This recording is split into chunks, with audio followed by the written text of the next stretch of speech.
Is brought to you by Lexus El Cajon. Bring luxury home. San Diego State is moving on to the Sweet 16 for the back-to-back seasons after their win versus Yale last night in Spokane, Washington, 85-57. We'll now move on to face Uconn, a rematch of last year's national title game this Thursday in Boston. 4 p.m. is when our pregame coverage will start. 4:39 will be tip time. Of course, you can listen to that game right here on San Diego Sports 760. And the Padres, they are back at Petco Park tonight for an exhibition game versus the Mariners. Dylan Cease will be on the mound for the Padres. The Padres today also announced opening day starter for Thursday against the Giants. It will be Joe Musgrove. Experience true luxury with great deals from Lexus El Cajon during their new store remodel. See why they're ranked number one for customer service. Visit LexusElCajon.com. Bring luxury home. From Lexus El Cajon, John, you're an idiot.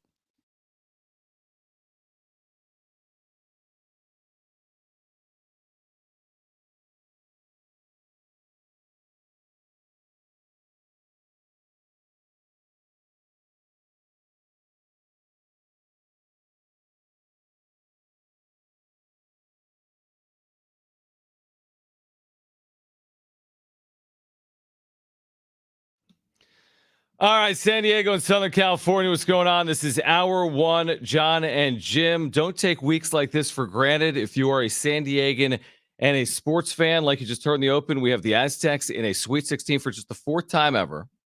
And the second consecutive year for the first time ever, and it is good. And then you have opening day. I mean, yes, they've played in Korea, but you have the home opener, and it means a ton, obviously, and San Diegans always turn out for it.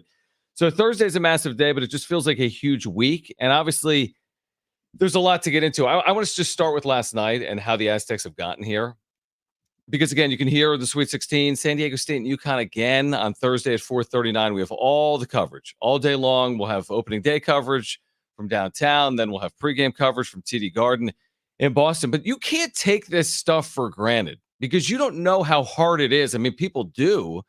But it's like the success the Aztecs are enjoying right now in men's basketball, and it's been a long time. But this isn't easy. I'm looking around the country and I'm seeing some of these stats pop up like Marquette's first Sweet 16 in 13 years, and this team hasn't been there since 2004. San Diego State since 2011, Jim, as you know, has been to 4 Sweet 16s. The last 2 years they've played in a national championship and now another Sweet 16. They rolled through Yale yesterday. It's amazing what they've accomplished here on the Mesa. It's as simple as that. And what they do from here, we're going to celebrate. But the fact that they've gotten here, it's an incredible accomplishment, especially with the expectations heading into the year. You couldn't say it any better. We talked about this. Was it last week before the tournament? Kind of like what we would feel good about. Yeah, I remember that. And we both said Sweet 16, everything after that's gravy. You know, losing in the first round, fans would be upset. It wouldn't be a fun pill to swallow. Losing in the second round, if they got that far, still it would not be fun. You could go back and say, at least you won a game in the tournament. Sure. But after making the national title and with, 4 returning players coming back, one of them, Jaden Ledee, who's an All-American, and you don't reach the Sweet 16, it would have felt a little like a downer. It really would, especially after not winning the regular season tournament title and the regular season or the conference tournament title. Mm-hmm. So with all that being said, if you didn't get to at least the Sweet 16, I feel like the fan base, I don't feel like would be happy coming, us coming on today at 3 p.m. I don't think people would be like, you know what? Good year. At least they won one game. Right. Or at least they made the tournament. Like, I don't think that would be the sentiment coming into today. But with what they have accomplished so far, and this isn't over. We're not just conceding to Uconn, by the way. If anybody thinks that we're just sitting here just going to concede to the number 1 overall seed in the tournament and the number 1 overall team in the country right now, that ain't happening. Well, we've been through this song and dance. Do we not remember what happened last year? No one outside of San Diego gave the Aztecs any chance. Number 1 seed in the overall tournament a year ago was Alabama. Aztecs were something like an 8 or 8.5 point underdog. Today against Uconn, they're a 9.5 point underdog. By the way, Uconn's been incredible. It's not to say that San Diego State is automatically going to do this. I mean, Uconn has won 8 consecutive tournament games by 10 or more points. So, and you're going into essentially Uconn's courts. I mean, you're playing in Boston. It's 80 miles from their campus. So none of this is going to be easy, but we've been through this before. And it's kind of just hard to bet against Jaden Ledee and Darion Trammell and Lamont Butler and Micah Parrish and this team and Brian Duck. Like, I'm sorry. They just prove people wrong in tournament settings and they just chug along. Bet against them at your own, do it, but they could prove people wrong because they've proven people wrong for the last 2 years, I think. And if you want to be that person that says, well, look who they beat. They beat a 12 seed and a 13 seed. Okay. Well, you play who's in front of you. You have no control, right? You have no control. The committee put them as a 5 seed, put them against UAB. And if Auburn didn't choke it away against Yale, then they would have been facing the SEC champions and a team with some amazing metrics. And that would have been tough. So look, you play who's in front of you, and they beat Yale handily. I mean, it was a beatdown. I was looking at some metrics last night that I saw posted. That was San Diego State's best game of the season. Best game of the season. It's according to the metrics, how they shot the ball, defense, the percentages, everything, right? Turnovers, all that stuff. Everything was factored in. Last night, what you saw, if you watched the Aztecs play Yale, was the best game of their season. And if you're looking at, going into Thursday, that's a pretty good game to lead yourself into taking on the number one team in the country. And, oh, by the way, it's a rematch of last year's national championship game. The storylines are all there. A ton of returning players. Jaden Ledee, Klingon, Hurley, Dutch, like Lamont, like everything is there for such a juicy matchup on Thursday. I get chill. I just got chills, bro. Yeah. I got chills thinking about it because Thursday is going to be one of those special days in San Diego. I'm glad you brought up this whole, well, you know what? Couldn't Boise have beaten UAB and Yale? I saw this on social media from other Mountain West fans. And that last year, couldn't whomever have beat? No, they beat Furman. They beat the top seed in the tournament, folks. They went through the top team in the tournament to get to a Final Four. No one else did. No one else went through Alabama to get to a Final Four other than San Diego State. And, by the way, then they beat Creighton, which had been its nemesis the year prior. So every team, and that's how you get to a national championship. By the way, I don't hear people complaining about UConn last year going through like Miami in a Final Four, So you play who's in front of you, to your point. And if San Diego State's going to get to a Final Four this year, they got to go through UConn. And if UConn's going to get there, they got to go through good teams too, whether it's San Diego State and then potentially Illinois or Iowa State. What I don't really appreciate, and now Dan Hurley is an amazing coach. I tell you, he's an amazing coach. He's recruited well. He gets the most out of his players. Okay. He is a dynamic coach. But for whatever reason, he's playing this narrative that doesn't even exist. So let's hear from Dan Hurley about us against them, everything stacked against us, and then let's react to this because it makes no sense at all. Maybe it works for his team. It doesn't fly with me. He's like creating this fake narrative that doesn't exist. Take a listen to UConn's head coach. And I don't know if you know this yet or not, but you do have the early tip on Thursday in Boston.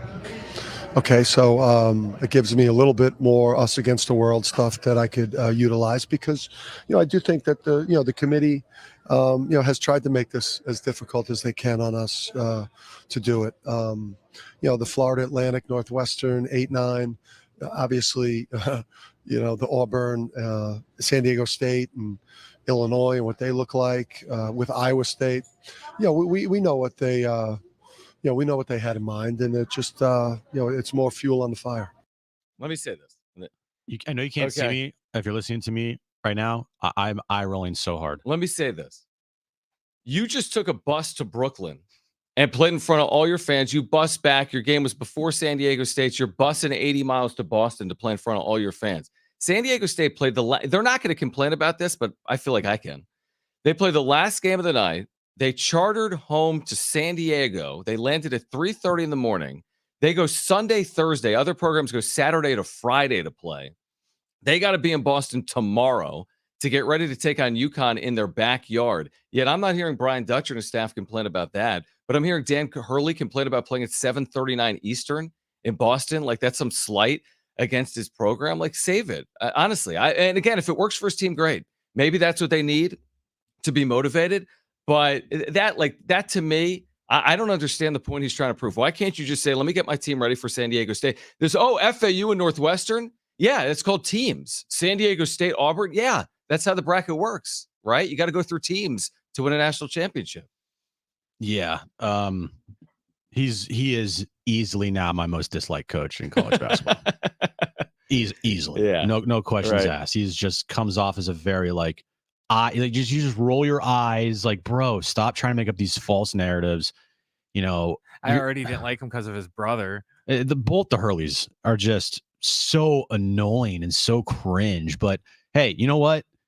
Great, bring them on. It's Thursday. It's gonna be awesome. Not many times if you play in college athletics, if you make like a champion, like national champions, you don't get to really go back and play that almost same team again to kind of avenge what happened last year. Yeah, now rarely. both teams are different. They're both completely different, but there's still a lot of players that were on last year's teams. Both sides. On both sides, Yep. returning this year. So this is about as close as you're going to get to a true rematch of a previous year's national championship game as you're ever going to get, which is, I mean, it's pretty cool. That, regardless if you're a San Diego State fan or a Uconn fan, just hearing that be said, like a almost true rematch with almost the same amount of players on both teams, give or take, 5 or 10 players that are gone now.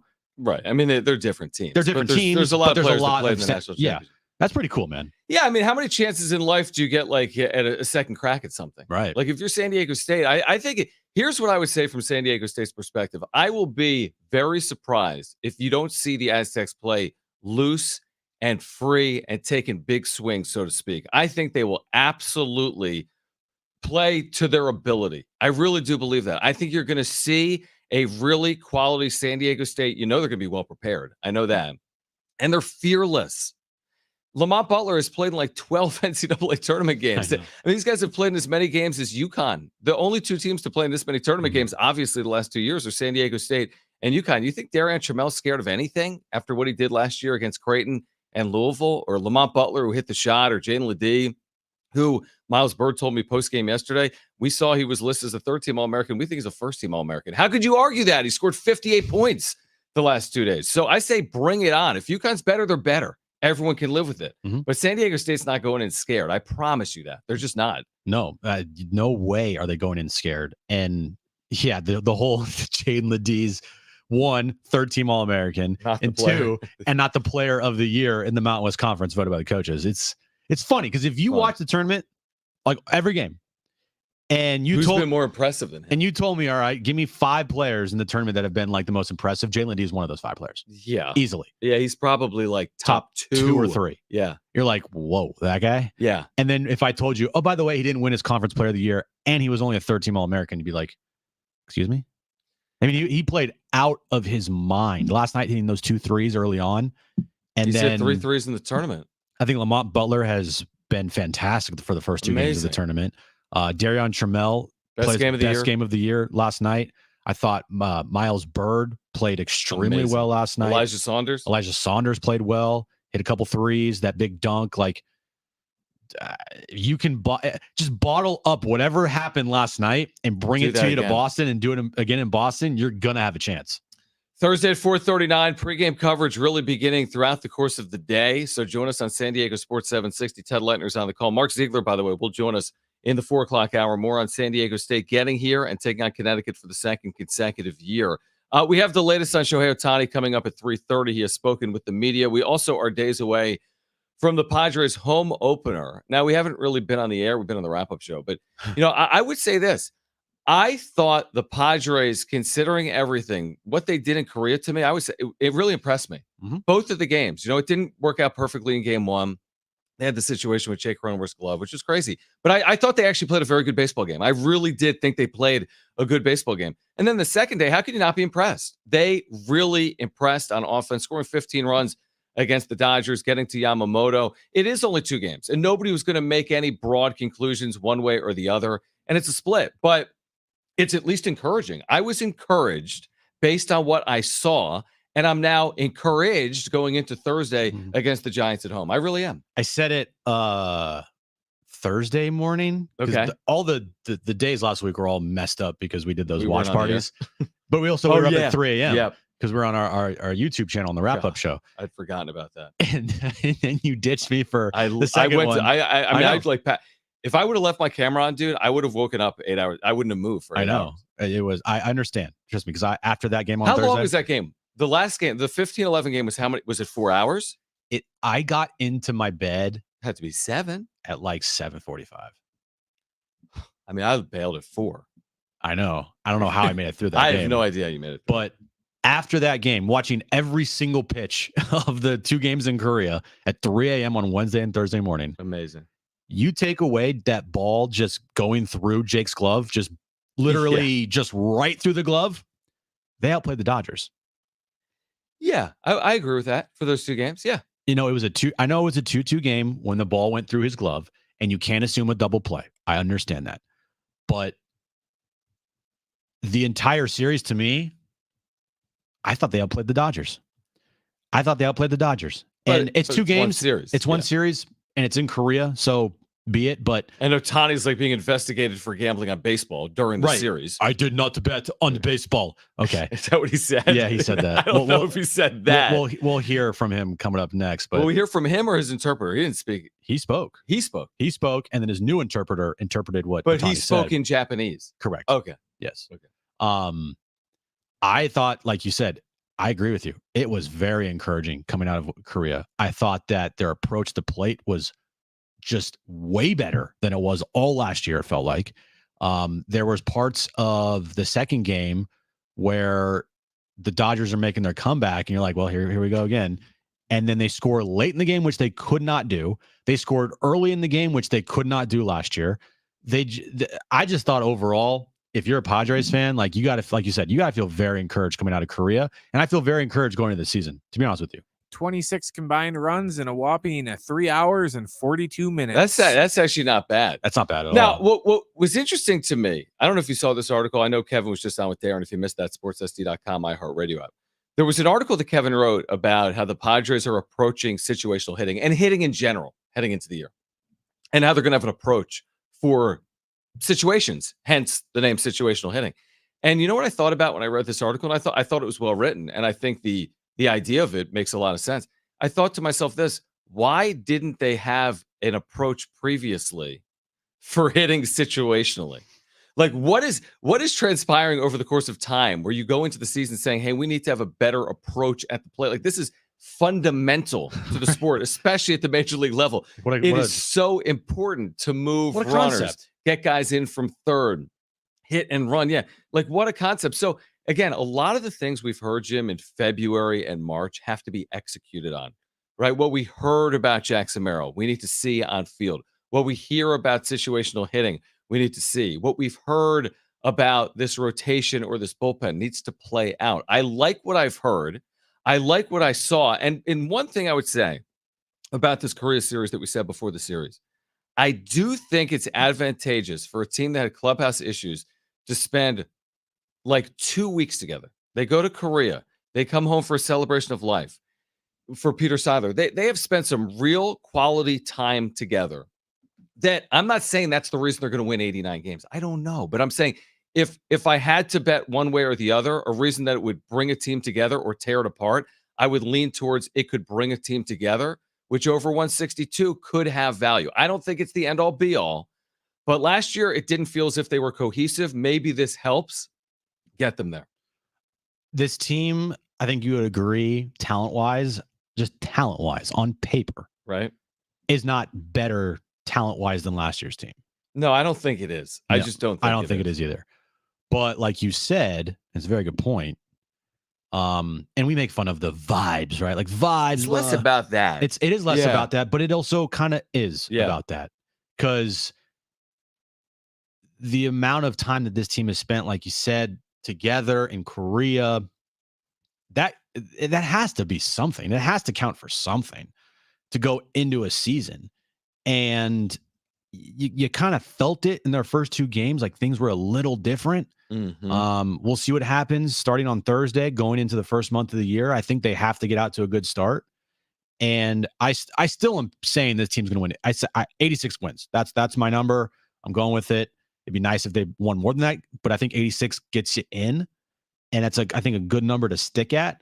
But I feel good about this team going into this season. I do. Do I think they're going to be the best team in baseball? No, I don't. Do I think this team is going to win, 100 games? Like, no, I don't. They could surprise everybody and shock everybody if they stay fully healthy and have career years from a lot of people. But that doesn't mean I still don't feel good about this team with their chances to play well this year and get in the postseason and be a wild card team potentially. All right, the latest from Shohei Ohtani, one of the weirdest sagas, honestly, in baseball history. But first, let's go to the phones, which is 877-767-4760. Dave wants to weigh in on San Diego State, not the Padres. Dave, welcome back to John and Jim. Thanks for calling, man. Well, I think that given where our guys are at red black, I think we've got a 162 game season with the Padres. Yep. We can find plenty of time for those guys I'm with you. later. So, if I could be the glorious coach of the Aztecs for a day, I know this will never happen, but man, I tell you, I would love to see Brian just tell the guys, look, you just take the ball, go straight to the hoop, everybody. Just drive this thing right down their throats. Let's make this a butt-ugly game, physically beat them to a pulp at the line and make them foul. We'll get rid of them all by halftime and forget the three-point shot. Let's just drive this damn thing to the hoop because we can't make the threes anyway. Easy. So Don't quit the day job. They're going to win by 30. Listen, they have an elite center in Donovan Clingan. And San Diego State has an elite center who isn't 7'2", in Jaden Ledee. But it's not. And by the way, foul trouble could be huge in a game like this. If you get a foul or two on Clingan, if they get a foul or two on Ledee, could absolutely impact the game. But I don't know if the plan is just drive into the 7'2" center and pray that he fouls out. The only thing, sorry, Dave, the only thing there that I think that they could use is to help them is kind of mucking up the game. Like, they'll slow the thing down. Make it dirty. I mean, I be honest with you, I haven't watched much Uconn basketball this year. They play very slow, like San Diego State. Do? Oh Okay. yeah. I mean, you can win a game in the 60s against Uconn. They don't get on a run. They're slower tempo than San Diego State is. You're gonna need a lot of things to go your way. Like you're gonna need them to get in foul trouble, miss a lot of shots. You're gonna need to make some clutch shots. You're gonna need to do a lot of things in that game, to get the win. It's gonna be tough. But How about this? Trying to outscore them, I don't know if that's the possible. Yesterday against Northwestern, UConn led at the half 40-18. You know what UConn shot from 3 yesterday? 3 of 22. And they led by 30 at one point in that game. Oh. All right, the latest from Shohei Ohtani, okay, in one of the weirdest sagas, I think, in baseball history. You'll hear from Shohei and his interpreter, his new one, next on John and Jim.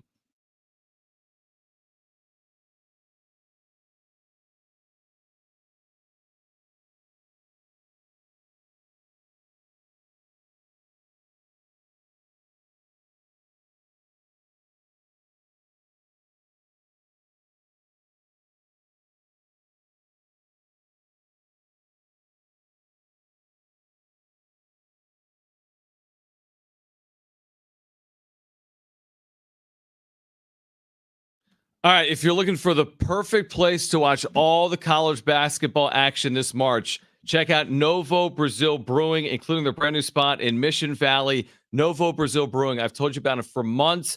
Proud supporters of San Diego State's men's and women's basketball through the Mesa Foundation Collective because they've got this co-branded kombucha product that was taste tested by Aztec legends. Talking about Lamont Butler, Jaden Ledee, Micah Parrish, and others. Aztec legends. Pick up that co-branded product over at Novo Brazil Brewing. You are supporting San Diego State student athletes through the Mesa Foundation Collective. It's the perfect place to watch all the games this March. You got to swing by the brand new Mission Valley location.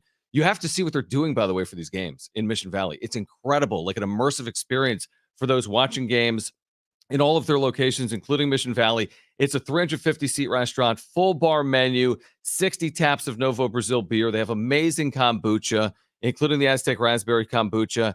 They have seltzers, but it's fun for the whole family because of the food and all of the TV offerings on all the huge screens. They've got sandwiches and tacos and burgers and empanadas and salads, appetizers, Brazilian-inspired entrees, and much more. Otay Ranch location, IB location, and the brand new spot in Mission Valley. Check him out this week for all the college hoops action. For more information, visit novobrew.com. That's novobrew.com.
All right, everyone's excited, obviously, about the red and black right now with everything going on, obviously, on this March run, including our friends over at Windmill Farms, because they are the college area's natural grocer. This is a great, great spot as you get ready for everything you're doing, all your game day viewing needs, right? This March, make sure to pick everything up that you need over at Windmill Farms. Also, during your work week, there's no better spot. It's quick, it's easy, it's convenient. Pick up lunch or dinner at Windmill Farms. I go there every single week for lunch. I use a sandwich card. I get my 8th sandwich free. They've got a huge selection of sandwiches. They have high quality, fresh ingredients, and they pride themselves on low prices as well. They have so much more. I mean, all your grocery needs are covered. The organic farm fresh produce and meats, the amazing craft beer selection, which is perfect for the games as well. Centrally located right by San Diego State and the Mesa. But here's the deal. Even if you don't live or work near Del Cerro, no problem. You can find Windmill Farms on Instacart. Have your groceries delivered directly to your door. This is an amazing place, a family business. Trevor and his family have been serving San Diegans for 20 plus years with smiles on their faces, working with San Diego businesses as well, from Harris Ranch to Mr. G's Salsa. They have weekly specials at windmillfarmsmarket.com. And for all your game day, weekend, grocery, lunch, or dinner needs, check them out by shopping local. Shop at Windmill Farms.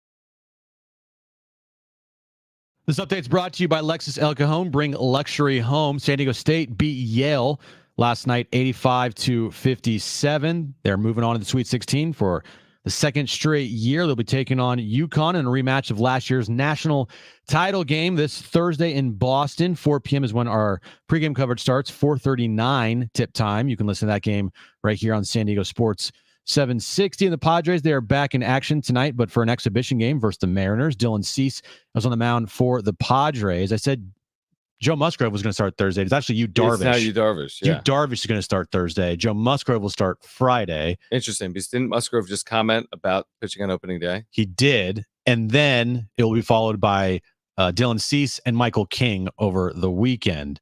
Experience true luxury with great deals from Lexus El Cajon during their new store remodel. See why they're ranked #1 for customer service. Visit LexusElCajon.com. Bring luxury home from Lexus El Cajon.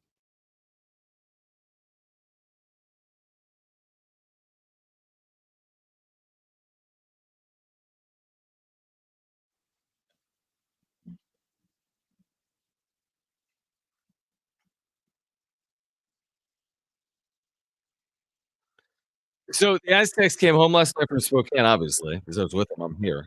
What? They're leaving tomorrow, but Mark Ziegler didn't come home. He's en route To Boston? via Denver to Boston. He will join us at 4:30. So he Okay. did not head back because, well, why not just head out there? This game's coming Yeah. up pretty quickly on Thursday afternoon. Before we get to this on Shohei Ohtani, the latest, he has spoken to the media. To run through that again, Darvish, Thursday, home opener for the Padres. Correct. Joe Musgrove, Friday. Correct. Game 2 of the series. Dylan Cease, game 3 of the series. Correct. Have they said game 4 or game 5? Michael King. Michael King is game 4. And I believe, let me just look at Dennis real quick here. Oh, Matt Waldron. Matt Waldron, yeah. So you got Musgrove, then Cease, King, and Waldron. Okay. So there's your 5-man rotation to start the Because season. Dylan Cease is pitching tonight's exhibition game at Petco versus the Mariners. That lines up with Saturday. 5 days right there. Yeah. And then there you go. That's it. Darvish, Musgrove, Cease, King, and Waldron. What a spectacular day, by the way, for an exhibition game. Seriously, tonight Oh. at Petco Park, it's spectacular. And they just opened the new Gallagher Square.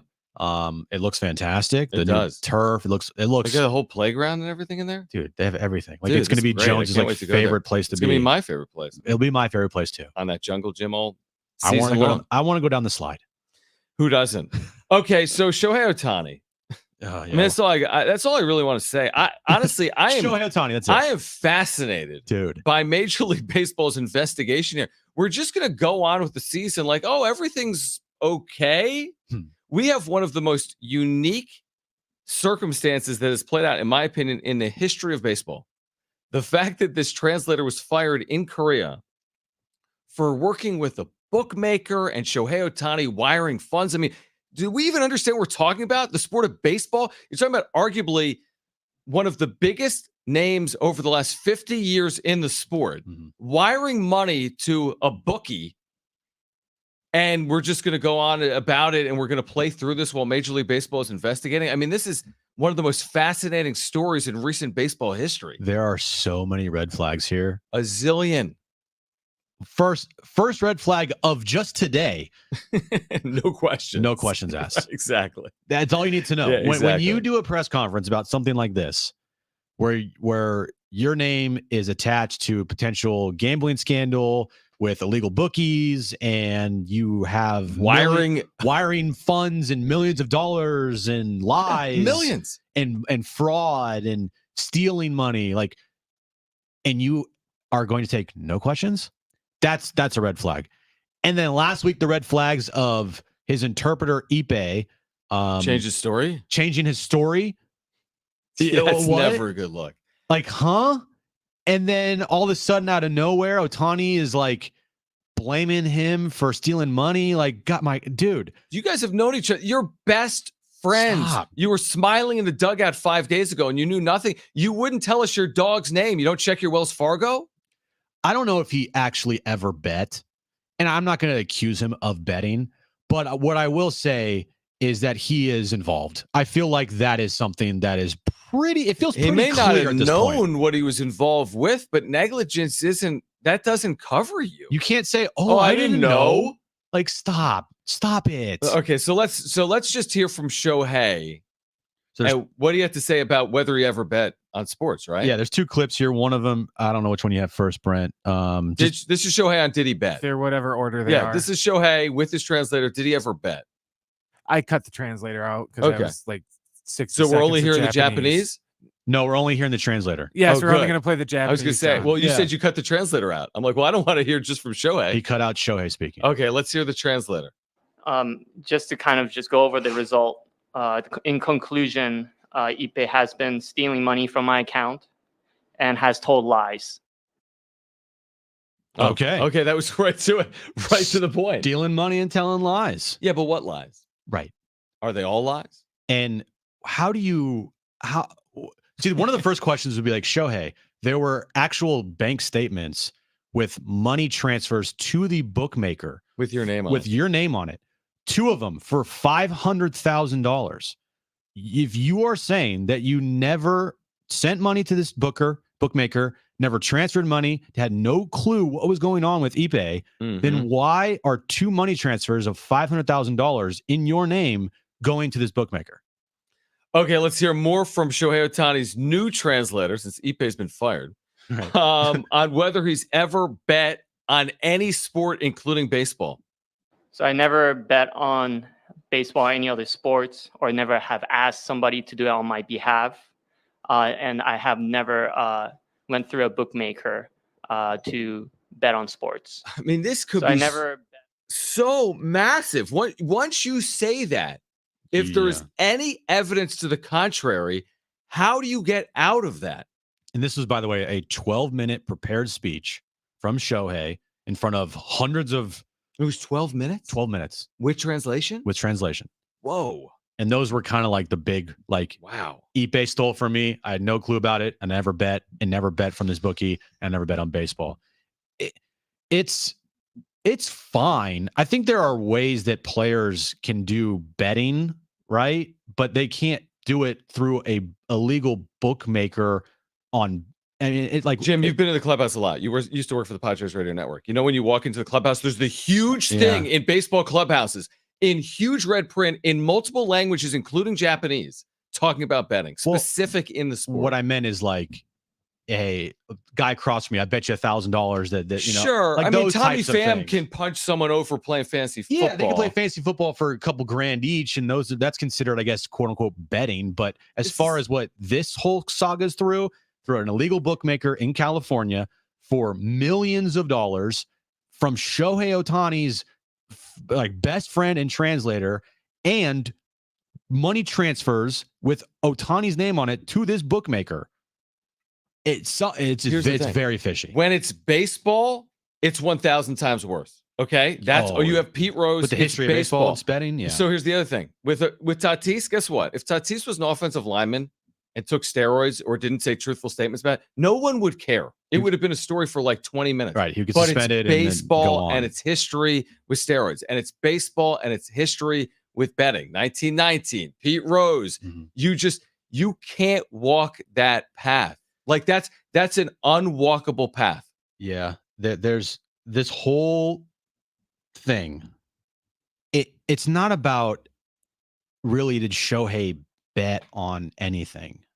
It's about his involvement here with Ipe, who was, being accused of stealing money from your account to use to bet, and you claiming that you had no idea about it when Ipe has a statement to ESPN saying that you did.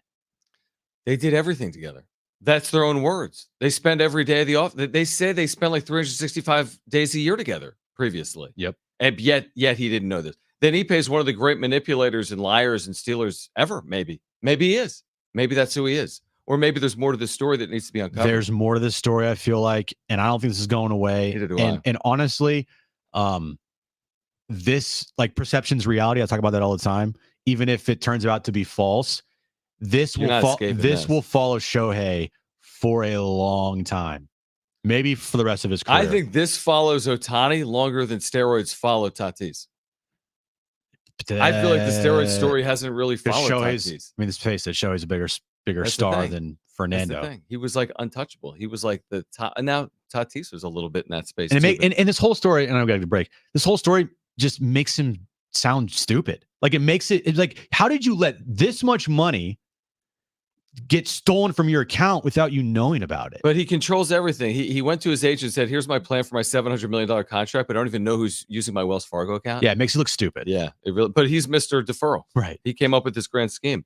All right, on the other side, is that good? The best and worst of the sports weekend. Mark Ziegler will join us at 4:30. We have the wrap still ahead. We're talking about the Aztecs and the Sweet 16, the Padres home opener. We've got a giveaway for you in the 4 o'clock hour. Stay with us on Jon and Jim.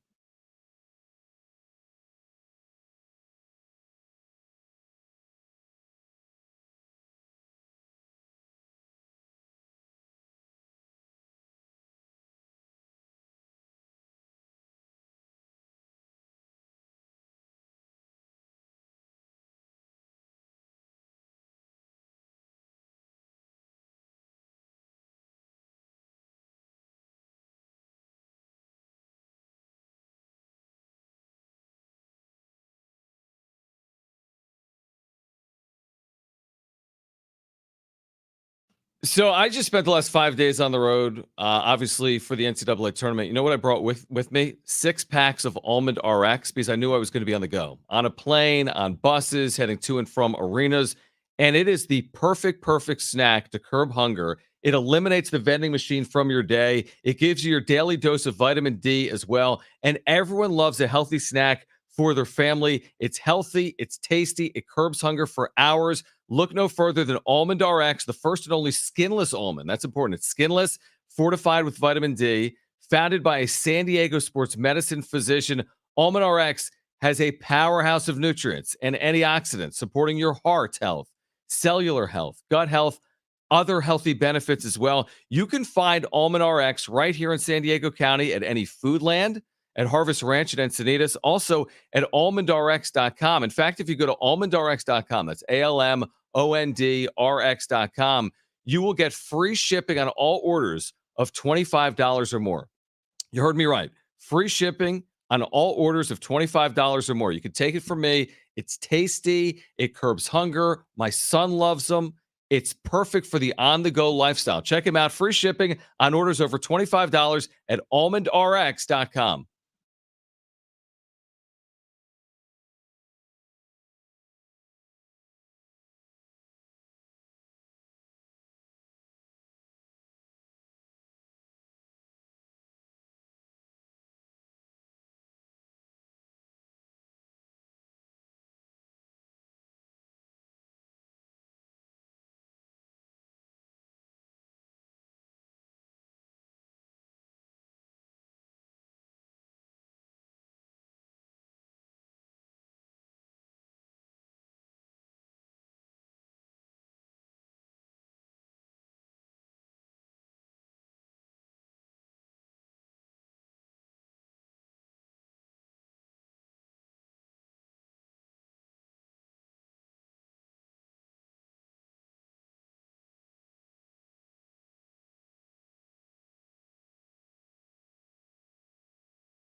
Ziegler from Denver and route to Boston, like in the state of Massachusetts, like far from San Diego. That's what the Aztecs will be playing. TD Garden, man.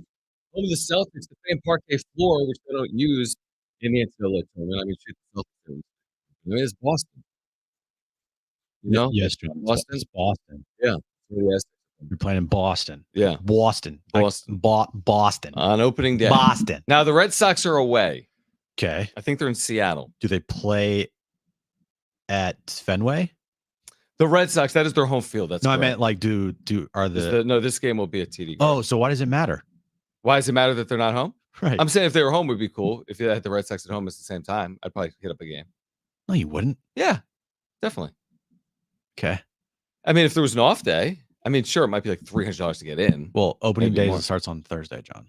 Perfect. A little double dip. Should be plenty of good seats. Opening day. No and then chance. TD Garden. Would you be No, like, I you know what? wouldn't. I'm going to But risk Friday, it. if I'm going to go to a Red Sox game before the Aztecs play the defending national No champions in a chance. rematch of the national title game last year in Uconn. there's no chance. And it's I would do also opening day here in San Diego for the Padres. But you know what? I'm going to go catch a Red Sox game. that. What state is Boston in? Massachusetts. Look at you. Let's get to it. Is that good? Wilcox, snapper, Huber, holder, from 29 yards away. Oh, he missed it badly. Kick on the way. Boswell. That's a winner.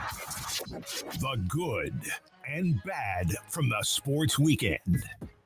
All right, I'll start with last night's game. Darion Trammell had his best game of the season, scoring 18 points. Not a couple, but did he have a couple 4-point plays? He had, 1 4-point play. He had one 4-point Did you play. see his reaction Yeah. afterwards? Yeah. Will that be in one shining moment? I hope so. Could be. That's a shot right there. A lot of funny memes are coming out from that that shot of Darion Trammell. But Darion Trammell picked a good time to have his best game of the season. Hopefully he continues it versus UConn on Thursday. Brent, is that good?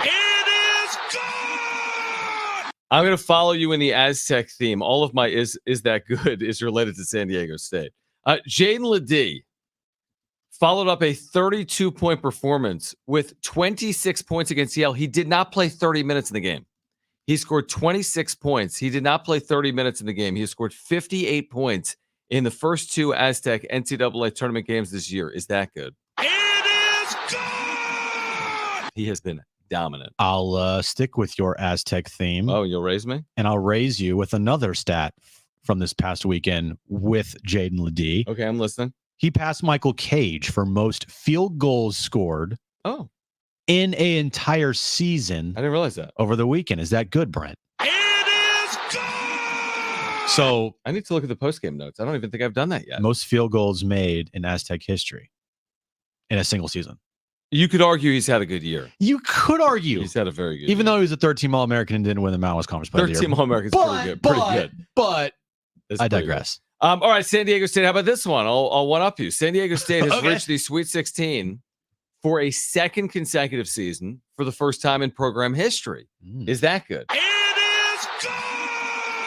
That is very good, John. Okay. What do you have? I can't one up you any more Aztec stuff. I Why think don't you go to the NBA with like someone like maybe the Raptors? you know what? That's what I'm going to do. I'm going to go just completely off the board with a Raptors story. Oh, great. I think it's pretty relevant what's going on in sports with betting now because this little nugget just dropped. No-name player, Jonte Porter. Have you ever heard of Jonte Porter? Jonte Porter, of course. What college did he go to? Mizzou. Okay. What school? Mizzou. Mizzou. Yeah. Well, he's now under investigation by the NBA for potential betting and gambling issues. Oh, come on. What is going on with all these professional athletes and betting and gambling As in issues? betting illegally or like shaving points? Like betting illegally and potentially shaving points. Oh. Is that good, Brent? It's probably not good. It's not good. It's no good. No, it's no good. Are you kidding me? Are you kidding me? That's not a good story. I'll leave you with this. Lamont Butler came into last night's game against Yale 8 points shy of 1,000 for his career. He had 8 points exactly, right? He had 9 points. Oh, 9 points. And he was unbelievable defensively in Yeah, this he's game. really He good. completely locked down the shooters. He's been great the first two games. He's been defensively. amazing. 9 points, 1,001 for Lamont Butler, one of the winningest players in the history of the program, one of the most decorated, and has the most iconic shot maybe in San Diego sports history. Take Is the word that maybe. good? It is good! You think? Okay, so can we definitively say it's the most iconic moment in San Diego sports history? No. San Diego Aztecs basketball history. Oh no, I'm 100%. But what about when you go to the San Diego? I thought you sports just. history? I No, thought I you said San Diego. Oh, I thought you meant just like Aztec basketball history. No, of course. I said I'm thinking to myself like, what other shot is more iconic there's than that nothing one? like that. But I'm just saying San Diego sports Oh, history. sports history. It's a top maybe 4 moment. And the other 3 are. We've had this discussion in the last year. I would say the Garvey home run. The Chargers get into a Super Bowl. I would say the Chargers. But that's not one moment. The goal line stand in Pittsburgh to get the Super Bowl. Okay, that's a moment. I guess. Tony Gwynn 3000 hit. Okay. And then I mean maybe and the 15-11 win in Korea. I mean, it's up there, honestly. No, it's like a top 12 moment in sports history in San Diego. Come on. All right. On the other side, Mark Ziegler from the UT. He will join us at 4:30 en route to Boston. Talk about the Aztecs reaching another Sweet 16. Plus, the wrap is on the other side. Plus, in the 4 o'clock hour, your chance to win a pair of tickets to see Social Distortion, North Island Credit Union Amphitheater, April 12th. It's coming up. Special guest Bad Religion. Tickets and info at Ticketmaster.com. Hour 2 of Jon and Jim is next.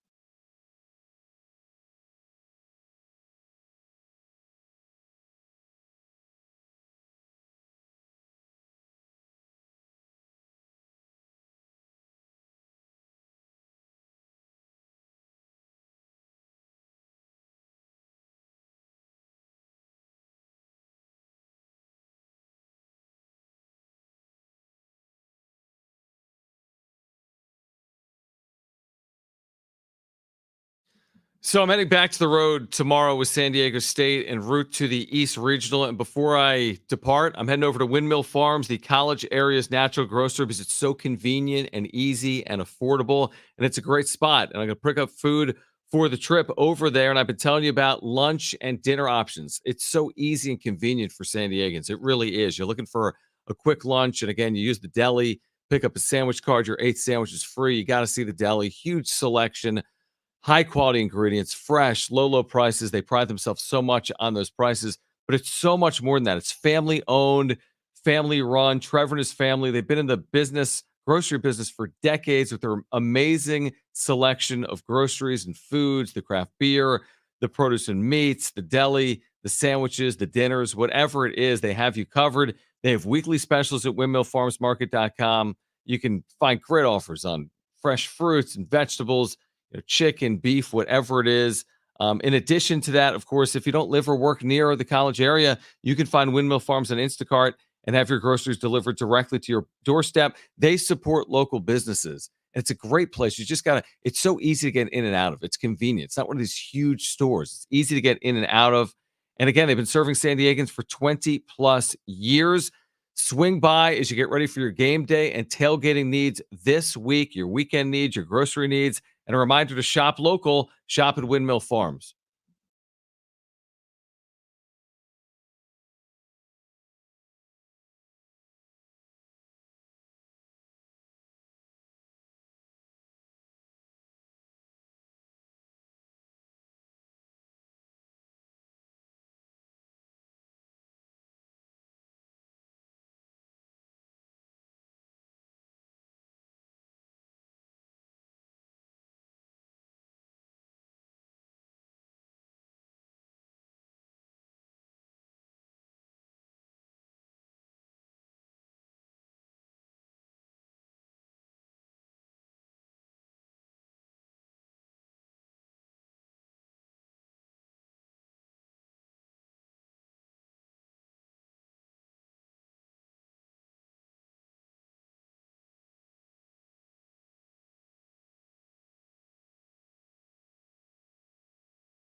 All right, this update is brought to you by Lexus El Cajon. Bring luxury home. San Diego State is moving on to the Sweet 16 for the second straight year. They'll take on Uconn on Thursday, a rematch of last year's national title game. 4 p.m. is when our pregame coverage starts. 4:39 tip-off in Boston. You can hear that game right here on San Diego Sports 760. The Padres, they're back in action tonight at Petco Park in an exhibition game versus the Mariners. Dylan Cease on the mound for the Padres. Also, Mike Schill today announced the rotation to start the season. It'll be Yu Darvish on Thursday, Joe Musgrove on Friday, Dylan Cease Saturday, Michael King on Sunday, and then we have Matt Waldron on Monday. Experience true luxury with great deals from Lexus El Cajon during their new store remodel. See why they're ranked #1 for customer service. Visit LexusElCajon.com. Bring home luxury from Lexus El Cajon.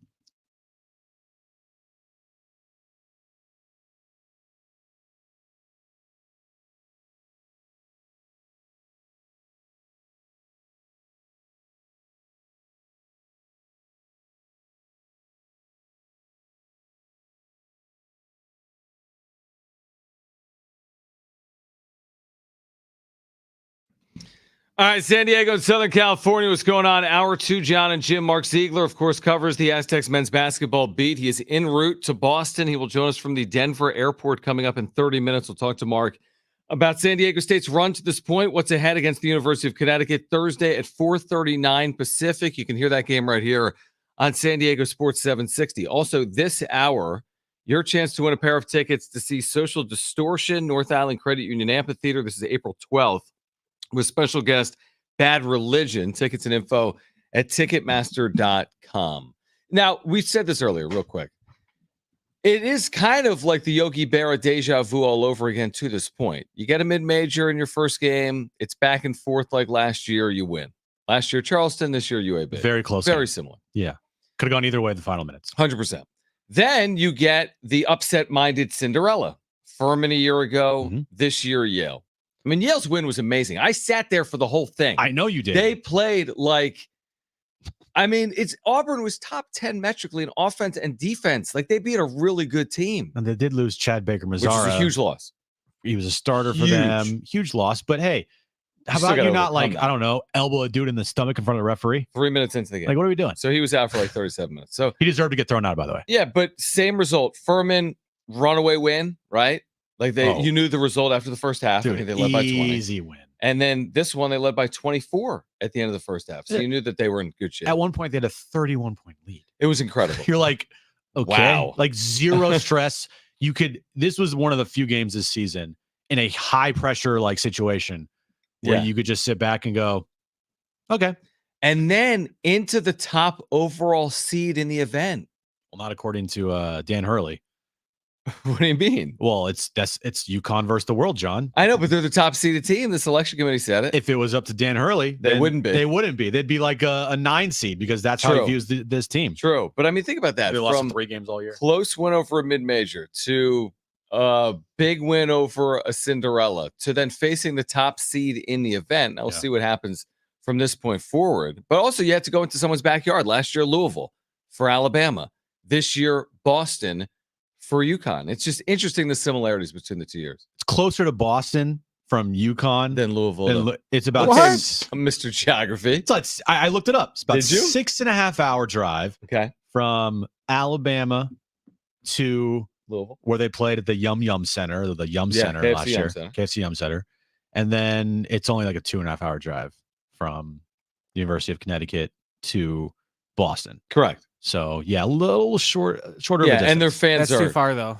Here's the thing, though. They should just let them play the games in Connecticut. Right, it's too far. The difference is Alabama is a football factory.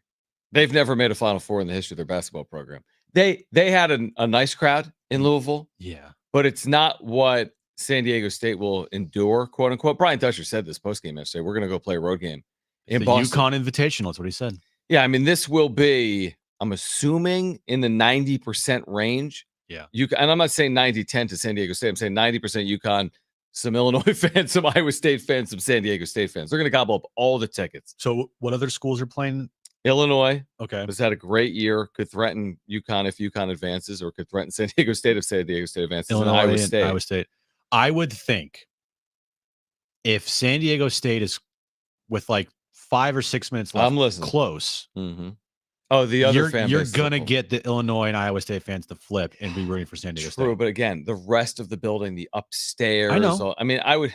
It will not be a 100% Uconn crowd, even though it might feel like that. It's going to feel like it a little bit, but no, you're right. It won't be 100%. It won't. Everybody in there that's not a Uconn fan will be rooting for San Diego State in that game.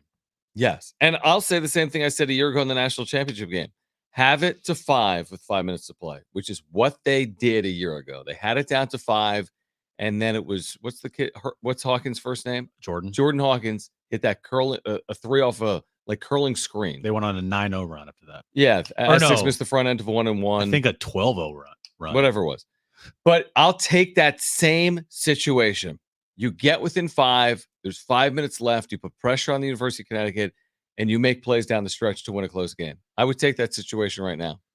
Yeah. So we'll see how it transpires, but you can listen to it again Thursday, 4:39, pregame coverage at 4 p.m. Ted Leitner on the call. Now, we haven't mentioned it because you're going to be gone. You're gone.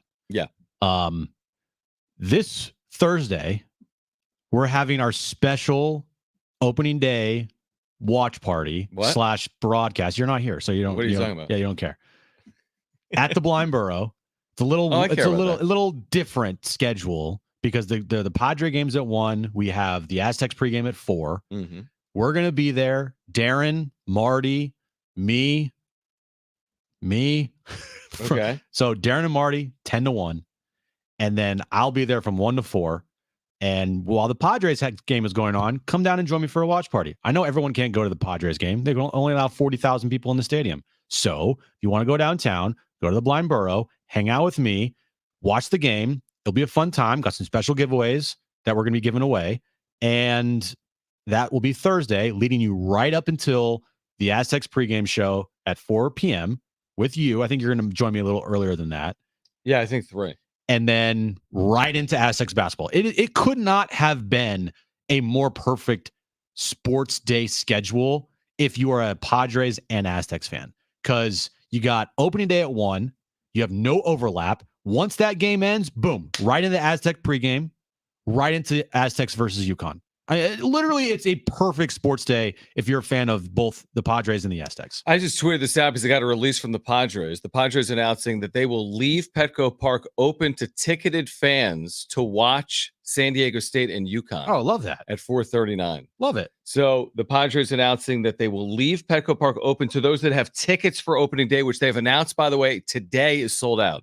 That game is officially sold out as of today, opening day on Thursday. And they will leave Petco Park open to ticketed fans Thursday for a watch party. San Diego State, Uconn, 4:39. It should work really well, barring extra innings or a very long game. With a 1 o'clock start with the pitch clock, you typically have games in the 3-hour time frame. It would be over well before 4:39. Even if you got a 15-11 Seoul Korea game. Well, that's what Brent just said. It was only 3:42. So it would be over at the same time. Same time tip off. Yeah. And I don't think it's going to be 15-11. I don't think it's going to be 15-11. Here's the question. Are they going to leave concessions open? I would think yes. I don't know. I would if I was the Padres. You're going to make more money. Yeah, I don't think. Yeah, I would assume so. Yeah. All right, Mark Ziegler will join us at 4:30 right now. Let's get to this.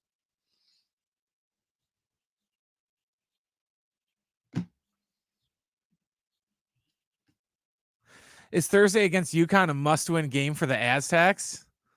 Oh, I think it'll be hard to advance if they don't win. What do you think? Must win, like? What do you mean by must win? Like if they lose, do they not play anymore after that? For the season? Yeah, I think that checks out. Yeah. Okay, so if that is the case, then yeah, it's a must win on Thursday. It feels like a must win, doesn't it? Gosh, it feels like a must win. I would argue the UAB game was a must win. You could even say the Yale game as well. Yeah, it's a must win. I think they're all must wins. It's at this out. Right. And from this point on, it's a must win. Again, to get to a second straight Sweet 16 is an amazing accomplishment. Take your best swing is what I would say. Is it the marquee game of the weekend? Just because of like what happened last year. There's some amazing games. There are some really good games. There's amazing games. Pull up the Sweet 16 schedule. You have Gonzaga versus Purdue. It's a great Purdue. Game.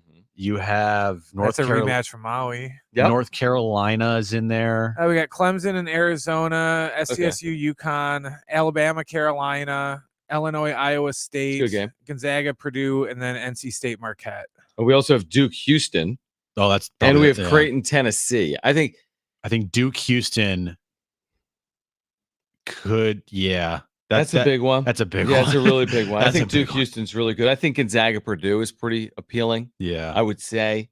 Creighton, Tennessee, maybe not. I just think the rematch part of this whole equation is like the coolest part. Yeah, I mean, that's good theater. I think TV had a good draw either way. Yale would have been a Connecticut program against a Connecticut program. Yeah. So I think that would have been interesting. But the rematch for a national championship has to be more interesting than Yale against Connecticut. So, I'm with you. I think that's a pretty cool storyline. Well, that's one of those things where, if it would have been Carolina and Villanova that played for the title last year and now they were getting a rematch, it would be all over ESPN and they'd be making a big deal out of it, but they are barely even mentioning it because it's the house. Yeah, it'll be interesting to see what the ratings look like for San Diego State, Connecticut. It's not on CBS, it's on TBS. It's not the late game, it's the early game. Dan Hurley's mad about that for whatever reason. Shut up, Dan Hurley. The game's at 7:39 Eastern. You want to play later than that? What's wrong with 7:39 p.m.? Like, what are we doing here? They should just get automatic advancement to the Final Four. Seriously, and that's not good enough. Next question. Like it's Karate Kid 3 or something. Is Thursday a must-win game for the Padres? Who's writing these questions? Jones. Jones would be like, I like cars. No, it's not a must-win game, John. No? Friday is, though. But Friday is definitely a must-win game. What are you going to say if Padres on opening day against the Giants at home lose 5-1? I don't know. Exactly. Yeah, I'm with you. I mean, we're not overreacting to a win or a loss. No, we are not. It would be pretty sweet, though, if you got like a 5-1 Padres win and then San Diego State upsets Uconn. It'd be a pretty good day. Yeah. Oh, you think? Yeah. I mean, obviously on the pecking order, there's 162 games. One basketball game's a must. And you already are 1-1 on the year. Yeah, true. You already got one. You already got one. You already got one. So at least you won't go winless. I'd like to see him play well to start the season at home. We're tied for the best record in the majors. I would just say I'd like to see him start the season well at home. I'm not saying opening day. I'm saying I'd like to see them start the season well at home in general. They do have the best run differential in baseball. Yeah, because they're one of two teams that's played, right? Correct. And they are +1 in run differential. They start with the first 7 at home, right? I believe so. So yeah, that's what I'll say about this. I want to see them against the Giants and then the Cardinals play well at home. That's all. Yeah. I'm not saying they need to go 5-2. I want to see them play well at home the first 7 And days. if you play well at home, you start gaining excitement and a little bit of like momentum for this season that you kind of need after what happened last year. We all know that the season is long, and we know that like in baseball, you could win 8 in a row and then lose 8 in a row just like that. It's just how baseball is. But I think getting off to a good start would be pretty beneficial after what happened last year. I mean, just starting at home, you want to go 4-3 in the first 7 games. That'd be a nice start. Or 5-2. Yeah, or 6-1. Yeah, or 7-0. Next question. Should Shohei Ohtani be able to play while MLB conducts its investigation into his role in the alleged betting scandal? You know that baseball is not going to be doing anything remotely as far as the face of the game. They're going to defer suspend the investigation him or anything because they need him. They need him. They're not going to touch Shohei. They're going to say that they found nothing.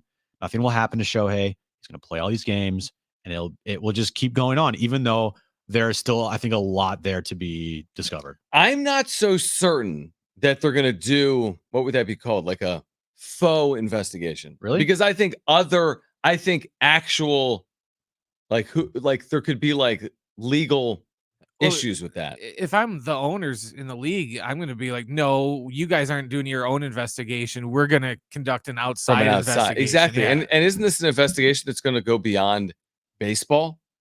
If laws were broken, this isn't a baseball baseball is part of an event. He plays in the sport and he's a member of a union. But if laws have been broken, it goes well beyond baseball investigating it. There can be a legal investigation as well. That's why I don't see a faux investigation if someone has broken the law and he's involved in it. But if baseball's doing it, it's much easier to see baseball finding quote unquote nothing than if it was somebody else doing it. You know what I mean? With that. Yeah, I agree. Last question. Is this the golden era for San Diego sports? I am going to say I'm going to say yes. There's other eras in San Diego's like history that you could point to, like the 2006-7 time with the Chargers and the Padres. Did make the postseason a couple of times there. And then back in the mid 80s when they went to the World Series, and maybe like when Petco was built, and then around 98. But this is, you could make an argument for this era of sports here in San Diego, right? You could make it. No? I mean, I would. You know what? Like, if I'm going to be completely like unbiased here, I think it's probably hard to argue that it wouldn't have been some of the great Charger teams. Would be my guess. I know, yeah. Because the NFL is so big, and I get it. The Chargers didn't win a Super Bowl, but then again, the Padres haven't won a World Series. You're right. There have been some overlap years where you had good baseball teams and football teams in San Diego, even though maybe they're few and far between. The truth is, we can say whatever we want about the Chargers now. There were multiple eras of really good football, late 70s through early 80s, and then that 2004 through 2009 was really good football. Yeah. So, I mean, and now again, they didn't. You could argue this is and that wasn't, because both don't have titles. Right. And again, you're having the success with San Diego State men's basketball that has been unprecedented as well going on. But just because football is so big, I would probably lean towards something related to football when the city had it. No, I agree with that. I would. But this is still a fun time. It's a great time. I agree. I think it's a very good time. The Padres are as relevant as they've ever been in their history, even though they haven't won anything. Mm-hmm. San Diego State is at its peak. It's at its height right now in basketball. You have the biggest woman athlete in the world, one of the biggest women athlete, and Alex Morgan playing here in San Diego with the Wave. Yep. I think that you can make an argument. It's a definitive, probably not. Right. No, it is a good time. It's an argument. It's a good time to be a San Diego sports fan. I mean, I truly do feel that. I mean, it's just, we would have said the same thing about San Diego 15 years ago. San Diego is a unique sports market to other cities of its size because it does not have, you can always say this, it's not San Francisco or Los Angeles because we don't have the year-round 4 major sports, but they never have. Now, I guess there was a period of time where they had Clippers, Chargers, Padres. Okay. So you did have the 3 of the 4 at one point, which is amazing. At the same time, you had 3 of 4, and you had the Rockets at one point, 3 of 4. Yeah. And now you have 1 of 4. So San Diego's not, it is truly unique in this respect. Like, hear me out. San Diego is the only city in the country where there's only 1 of the big 4, and the 1 is baseball. Wow. Let me say it again. San Diego is the only city in the country where there's only 1 of the big 4, and the 1 is baseball. Other than Oakland, I don't count it because they're on their way out the door, and I don't count it. Oakland doesn't count. You know, it's just, I can't count Oakland because of all the, they're fake. It's just weird, and it's not Oakland's fault, but it's everything around the organization. Yeah, no one cares about Oakland. Fault. But I'm just saying, it's a unique sports city, so we embrace what we have, and what we have right now is good, is what I would say. And why I say that is because all the teams that are here, like the major teams, are all relevant. Yeah. All relevant. Like San Diego State, as relevant as it's ever been. Right. The Padres, as relevant as they're ever going to be, until they win a World Series. Yep. You know, the Wave, like, you just have teams here, professional teams, that are all good. They're all good. They're all relevant, and you can talk about them all. There's not one team you're just like, whatever. That's the stepchild. No, I agree. That's the stepchild over there. All right, here's what we're going to do. Mark Ziegler will join us in about 8 or 9 minutes from the Denver airport. He is en route to Boston at this hour from Spokane. San Diego State continues dancing all the way to the Sweet 16 in the East. They'll take on Connecticut on Thursday at 4:39. Thursday will be one of the better sports days. Now, you want to talk about sports days in the history of the city. It's up there with an opening day and a Sweet 16 game. That's one of the better days you could imagine. So Thursday is a huge day, obviously, and we're going to be breaking it down, both the San Diego State perspective and the Padres perspective over the next couple of days. But Mark Ziegler will join us coming up. And again, if you missed it earlier, we mentioned the fact that the Padres, after their game against the Giants at 1:10, will leave Petco Park open for ticketed fans to watch San Diego State and Uconn in the Sweet 16. Now, they had the game on last year in the Final Four against FAU before their game. That was before, right? Yes. And it ended. Lamont's shot happened before the game, as they were announcing starting lineups. Amazing. And everyone, the crowd went crazy. Right. But this works out really well. Beautifully. Really, really well. Yeah. All right, so on the other side, Mark Ziegler will join us still ahead this hour. We'll have Trainwreck Radio, your chance to win a pair of tickets to see Social Distortion at the North Island Credit Union Amphitheater April 12th with special guest Bad Religion. Tickets and info at Ticketmaster.com. But Mark Ziegler, Union Tribune from Denver on his way to Boston, joins us next.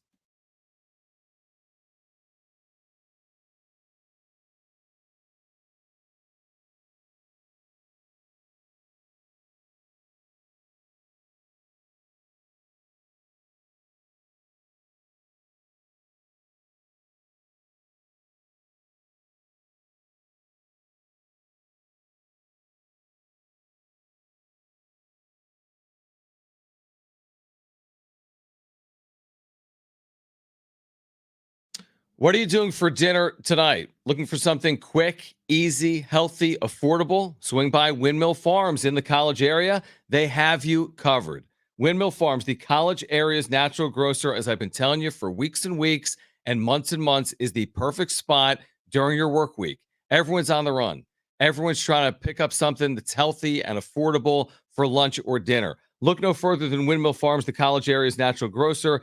Family owned. Trevor and his family serving San Diegans for 20 plus years. They have something for everyone. They work with our local businesses like Harris Ranch and Mr. G's Salsa. And even if you're not in the College area, you can have your groceries delivered on Instacart directly to your doorstep. They have specials available to you right now as well at windmillfarmsmarket.com. It's great for lunch and dinner.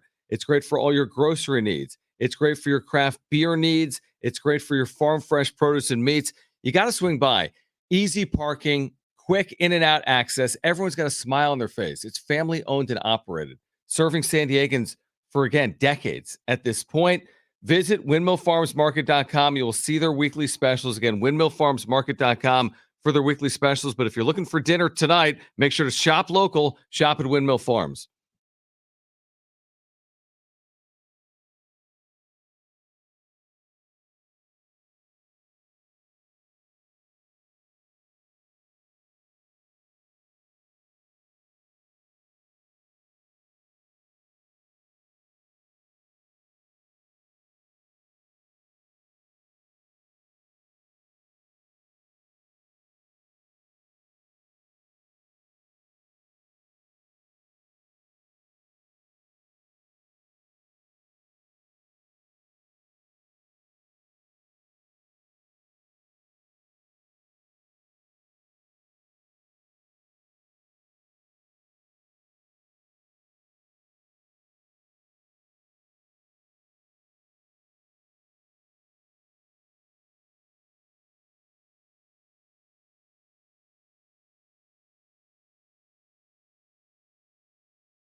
All right, hey guys, I was telling you about this earlier. I've been on the run so much here recently with San Diego State men's basketball. Obviously, baseball season is back, just going from spot to spot, radio shows and traveling. And I've been carrying with me packs of Almond RX, and you should too, because you can eliminate the vending machine from your diet.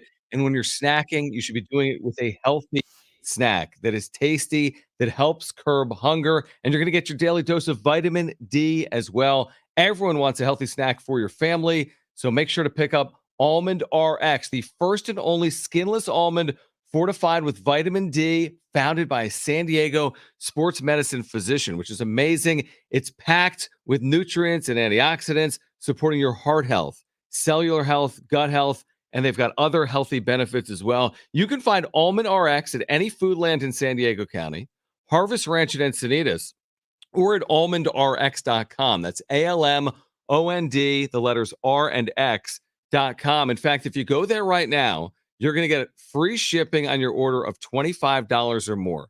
So go there right now, pick up a healthy snack that you and your family are going to enjoy. I love it. My wife does. My 5-year-old son, Jones, does as well. AlmondRx.com, free shipping right now. The perfect snack for the on-the-go lifestyle.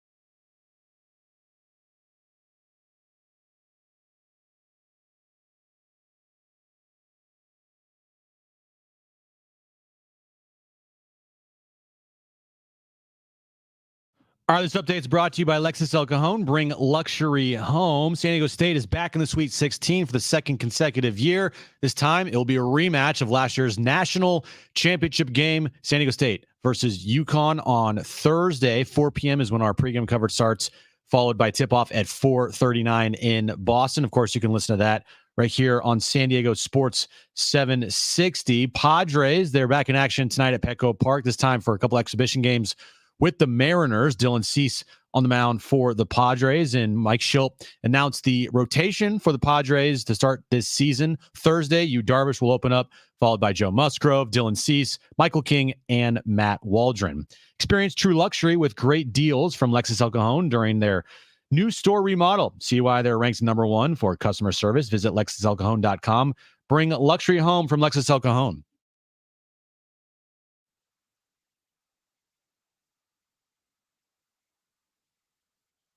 Has done an amazing job over the years covering San Diego State men's basketball. And you think about these last two runs, really some outstanding work on the beat, including this year through Spokane, not coming back en route right now to Boston. And I believe joining us right now from the Denver airport as San Diego State gets set for Uconn about 3 days from right now, Thursday, late afternoon Pacific, San Diego State and Uconn for the third time in the tournament since 2011. So, Mark, we appreciate it. I guess I'll start here. Like, there's obviously a lot of similarities with where we are right now compared to where the Aztecs were a year ago today. For you, where are there similarities, but where are there differences as San Diego State makes this run like they made a run a year ago?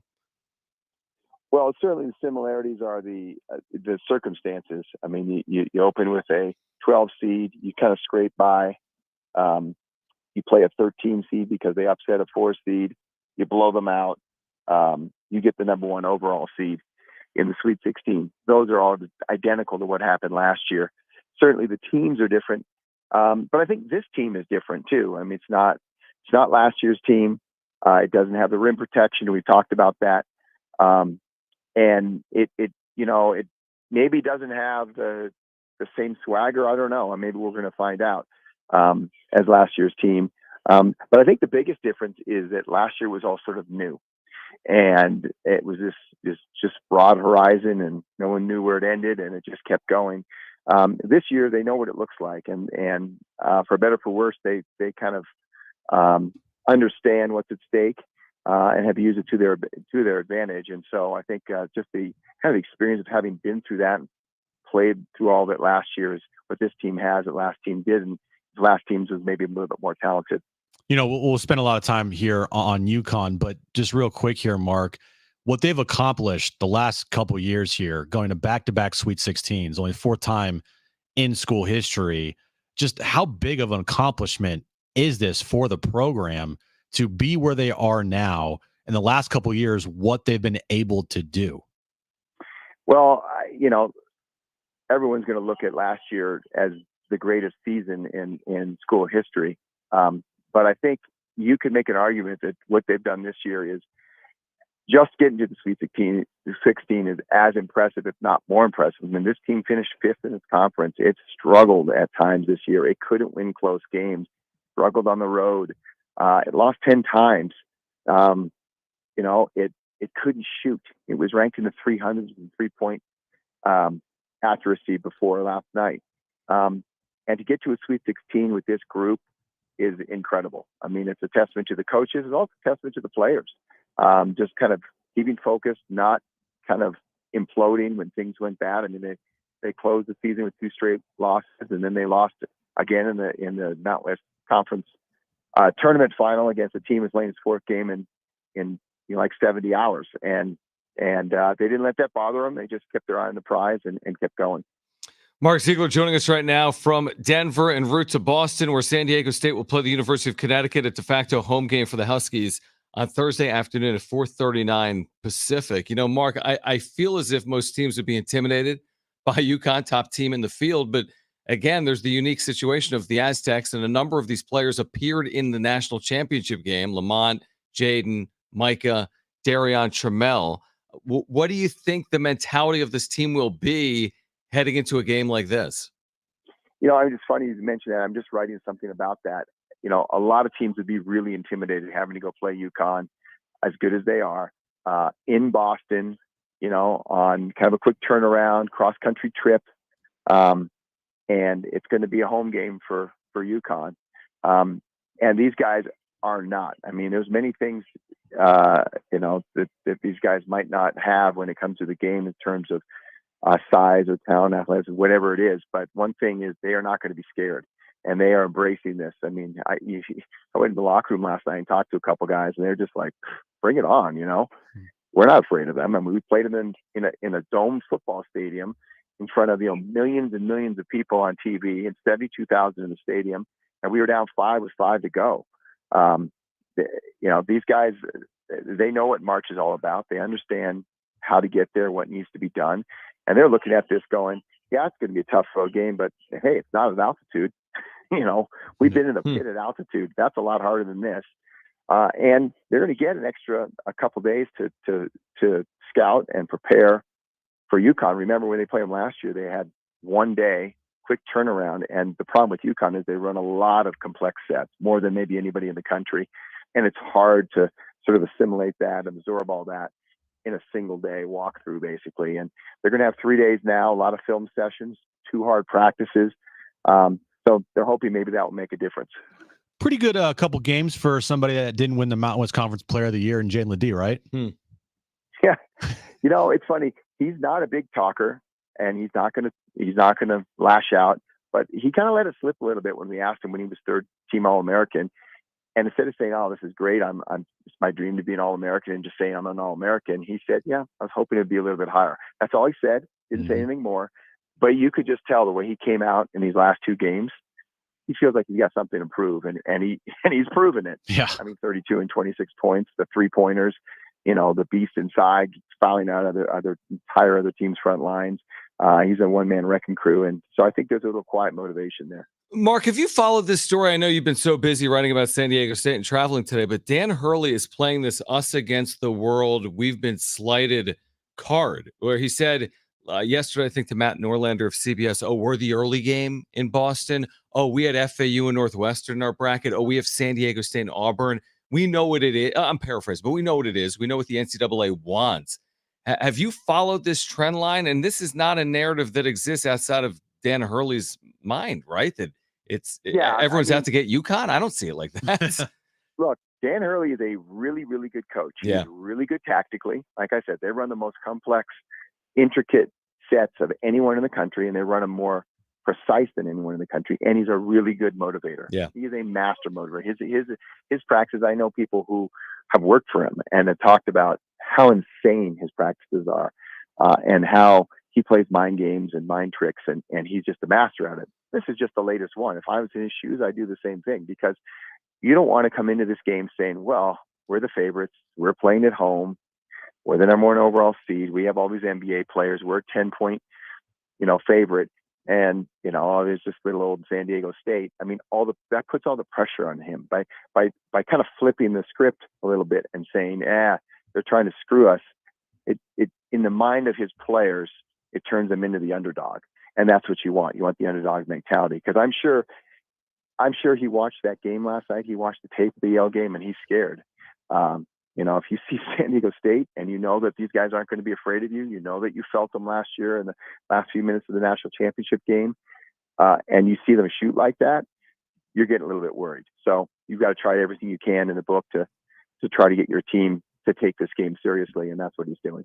Usually in college sports, to have matches with a lot of the same players on both teams a following year, just because of the turnover and the transfer portal and whatnot. But with these two teams, there's a lot of players on both sides that were in the national title last year. Do you think that San Diego State can take anything away from what they saw last year in the national title game and help them with their Thursday game versus UConn? I think the biggest thing they'll take away is just the idea of how they run their offense. And I mean, to give you an example, there'll be 10, 12 seconds left on the shot clock, and usually teams in that situation will back it out, have the guard pull out, get guys in the corner, and bring up the big, set a ball screen, and let them play out the ball screen, and that's it. Usually there's no passes. And if there's a pass, it's to the big, roll into the basket. That's it. They will, if their first couple actions don't work and there's 10 or 12 seconds on the shot clock, they'll call another set, and they'll run it all the way through, over and over and over. Pass, pass, pass, cut, screen, screen, screen. And sometimes to the point where they'll take a shot clock violation, but they're not just jack up some crazy shot. They're going to have everything has a purpose. And so that's really hard to play against. Again, like on a one-day prep, it's almost impossible. And so I think having been through it, those players having played against them and understanding that, have a better idea of how to deal with that and have sort of the mental fortitude late in the shot clock to know they're going to keep running their plays. It's not just going to be hero ball, dribble, some guy shooting it. So I think that's going to be the biggest takeaway, and also just the confidence that they were close. They were a Justin Hawkins 3-pointer away from really making that game interesting. And I give UConn credit. I mean, they got to 5, and that arena, for those of us who were there, you could feel the anxiety and tension in the arena. And they calmly ran a real complex set with double screens. Lamont Butler was on him. They knew it was coming, and he was right on top of him. He rose up and hit a 3-pointer. He's an NBA player, and that's why. And that was the difference. I love your point, though, because you look at tempo, and people think San Diego State plays at a slow tempo, and they don't play at a quick tempo. UConn plays at a slower tempo than San Diego State. They will use that shot clock to their advantage. A lot like Houston, by the way, one of the slowest teams in America as well. Mark, always appreciate it. Safe travels out there. I will see you out there, I'm sure, on Wednesday when San Diego State begins practicing from Boston, and appreciate you hopping on. Thanks, Mark. All right. We'll talk to you guys. All right, great stuff. Mark Ziegler covers the Aztecs for the Union Tribune. All right, much more on San Diego State and UConn. But on the other side, who wants 2 free tickets to see Social Distortion at the North Island Credit Union Amphitheater next month, April 12th? If you want those tickets, you need to call right now, 877-767-4760. Our first 2 callers are going to play trivia. Trainwreck Radio, we call it. 877-767-4760. First 2 contestants will be our first 2 callers. And again, you're playing for a pair of tickets to see Social Distortion at the North Island Credit Union Amphitheater, April 12th, with special guest Bad Religion. First 2 callers will be our contestants. Call right now if you want those free tickets. 877-767-4760. That's 877-767-4760. Call right now. That's next.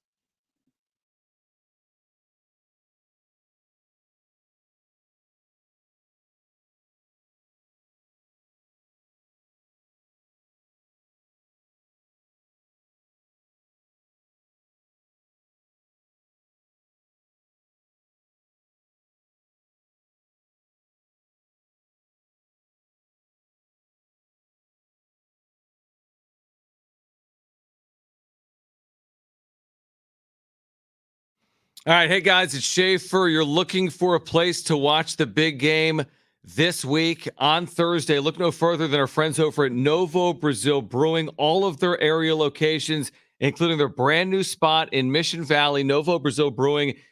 They are proud supporters of the Mesa Foundation Collective, which is an NIL effort that supports San Diego State men's and women's basketball players. They've got a brand new co-branded product, a kombucha, the Aztecs Raspberry Kombucha. Trust me, it's delicious. This was taste tested by Aztec legends, Lamont Butler, Jaden Ledee, Micah Parrish, and others. It's terrific. You need to check it out as you watch all the action this March. Check them out in Mission Valley. It's a 350-seat restaurant. They have a full bar menu, 60 taps of Novo Brazil beer, plus the Novo Kombucha, including the Aztec Raspberry Kombucha.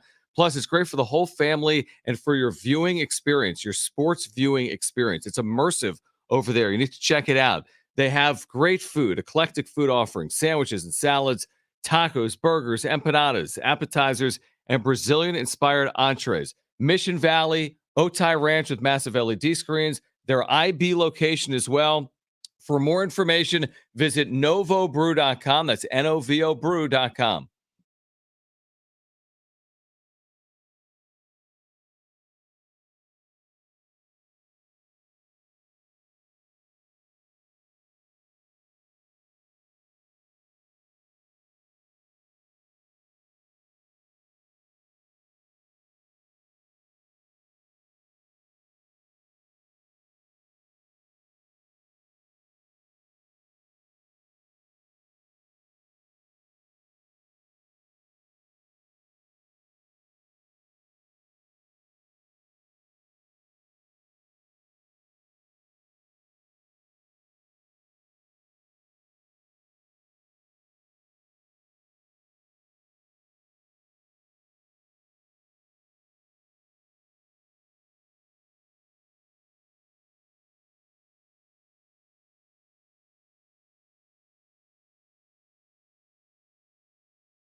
All right, imagine waking up this time next week and being 100% debt free. No credit cards, no car loan, no personal loan. Hey guys, it's Schaefer. Loan Pronto's Equity Express line of credit can make it happen. Homeowners are turning their home equity into cash almost instantly with Loan Pronto's AI-based system. You can get approval in about 10 minutes with almost no documentation, no appraisal, and no hassle. You can get hundreds of thousands of dollars out of your home. Use that money to pay off all your other loans. The average homeowner saves over $850 a month doing this. That's an amazing amount of money. Listen, your home value is way up. You can use that to wipe out all those credit cards, get some money for home improvement. Literally hundreds of thousands are at your fingertips, and approval is just minutes away. Here's the number to call. Call right now, 619-207-4336. That's 619-207-4336. 4336 or loanpronto.com. Again, 619-207-4336, NMLS 1661781, subject to lender approval, equal housing lender.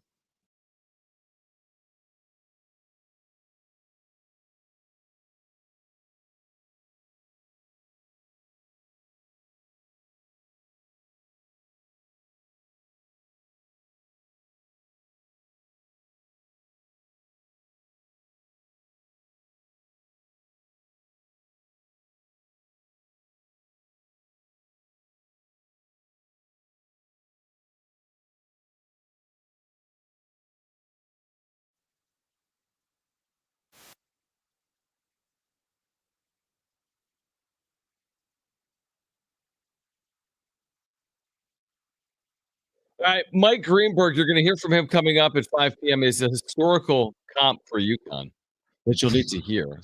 How good is the University of Connecticut in men's basketball? We'll hear from Mike Greenberg coming up at 5 p.m. The Padres have announced an opening day starter for Thursday, so we'll get back into that coming up in the 5 o'clock hour. We have Jim's back page as well. You know, I love when they show these March Madness promos, which I just looked up, and they just showed it, and of course Lamont, from last year. The shot.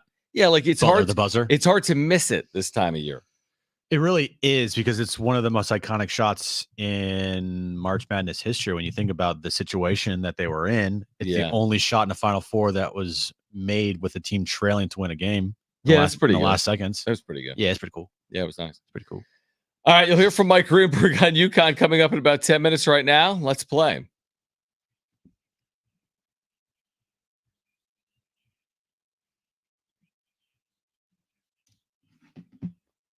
All right, 3 questions, 2 contestants, 1 lifeline. Today's 2 contestants, we have Roy and we have Gabe. Roy, you called in first, so you have your choice of John or Jim. Who do you want to go with?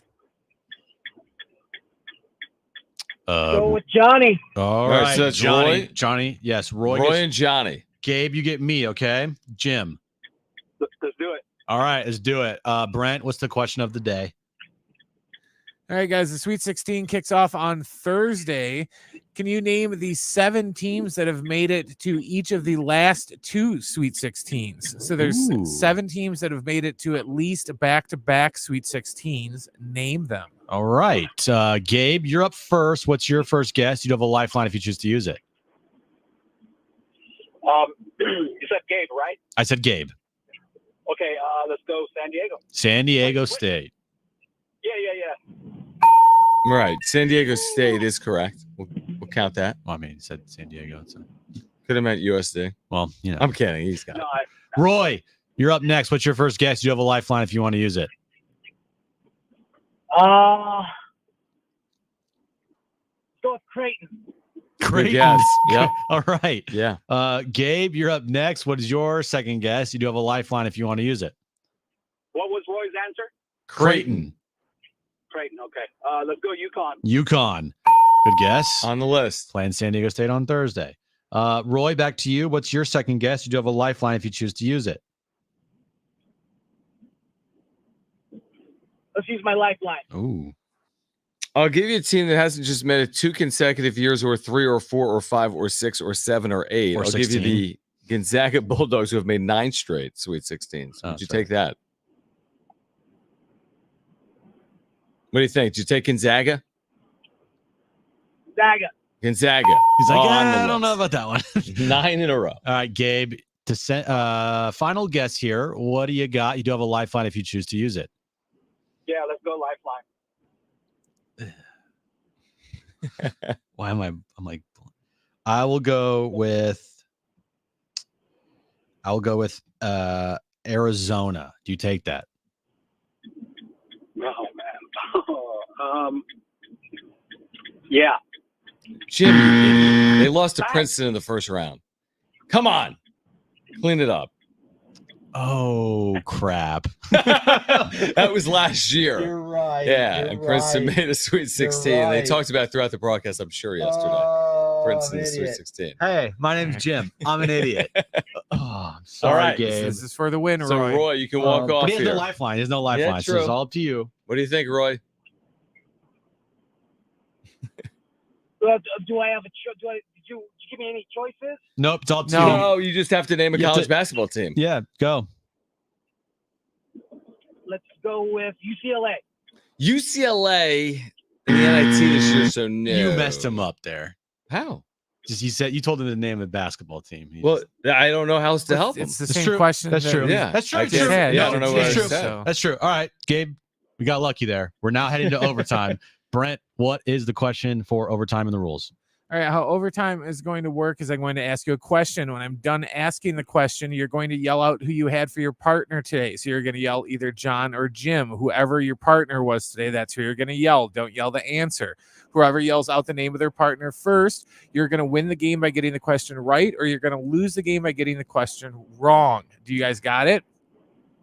Got it. Yeah. Okay. Today's overtime question. Where is Thursday's Aztec Uconn game being played? Jim. I heard Jim. All right, Gabe, what do you have? Boston. Boston for the win. That is correct. Wow. So despite Jim's lunacy, unbelievable. No, I'm kidding. It's not unbelievable. But Can I have a redo? Arizona's really struggled in early in tournaments. Yeah, what do you have as your redo? I'm gonna go with Let's hear it. Houston? Yeah, I think that's correct. Yeah. Yes. Houston's Okay, on the list. cool. That's good. Who else would be on this list? I mean, I'm trying to think. Like, give me North Carolina's not because they didn't make it last year. Tennessee? Yep. Oh. Not Clemson. Duke. No. Duke? No, Duke. No Duke. Wow. No Duke. No You Duke. have to think last year. I know. Last year. John. It's not that long idiot. ago. I know. I'm such an idiot. Gonzaga's made 9 straight. Houston's made 5 straight. Think of last year. We're thinking. I'm thinking of last year. Yeah. Who did we play last year? Oh, We Creighton. talked about it earlier. Who else did we play last Uconn. year? Who else did we play? FAU. Who was the number 1 seed we beat last year? Alabama. There you go. Such a- Alabama. Yay. All right, who's on this list? Then Uconn, Creighton, Tennessee, and San Diego State. So we got them all now? Yes, that was all of them. Oh, Cool. okay. That's Well, why I kept saying just think of last year. It's like we even talked about Yeah. the Alabama I'm game like- like 5 times today. I'm like, who did we play in the first round? Like, Charleston? Did they make it? Even though they lost? Furman? Right. Or as you call them, Furnham. All right, congratulations to Gabe. You have won a pair of tickets to see Social Distortion at the North Island Credit Union Amphitheater April 12th with special guest Bad Religion. Tickets and info at Ticketmaster.com. Coming up next, Mike Greenberg, ESPN. Makes the comp you just don't want to make. I mean, is UConn this good? You'll hear from Mike Greenberg as we kick off hour number 3. Plus, the Padres have announced their opening day starter for this series against the Giants that kicks off Thursday. We're also getting you ready, of course, for the Sweet 16 in Boston. Hour 3, Jon and Jim next.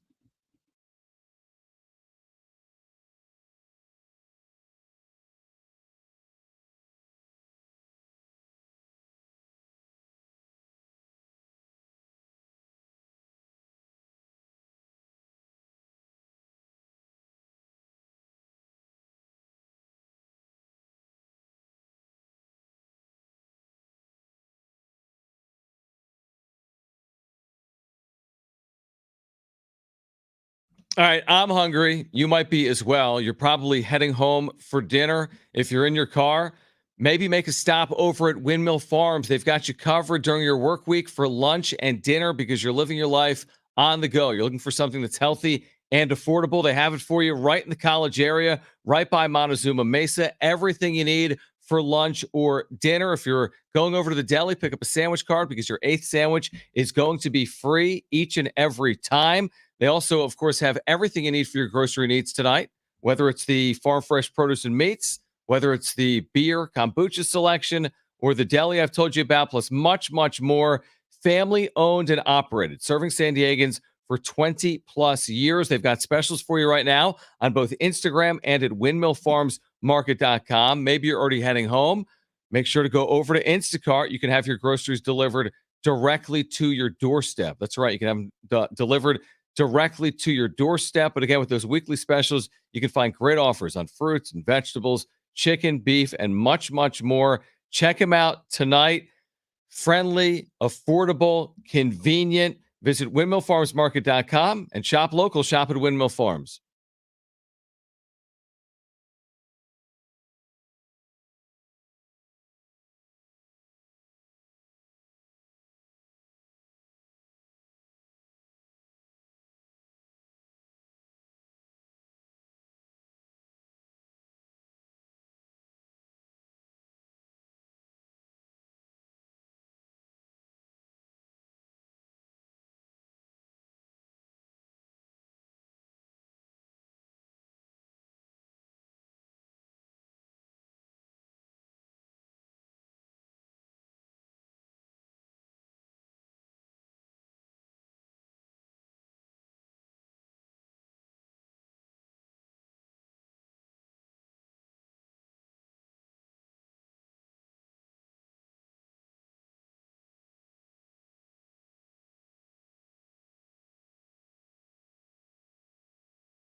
All right, this update is brought to you by Lexus El Cajon. Bring luxury home. San Diego State back in the Sweet 16 for the second consecutive year.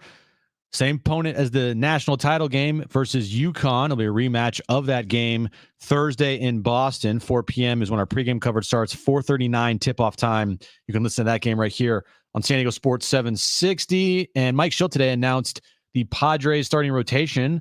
On Thursday will be Yu Darvish, then Joe Musgrove, followed by Dylan Cease, Michael King, and Matt Waldron. Of course, they have an exhibition game tonight at Petco Park. Dylan Cease will be pitching in that game and starting. Experience true luxury with great deals from Lexus El Cajon during their new store remodel. See why they're ranked number one for customer service. Visit LexusElCajon.com. Bring luxury home from Lexus El Cajon.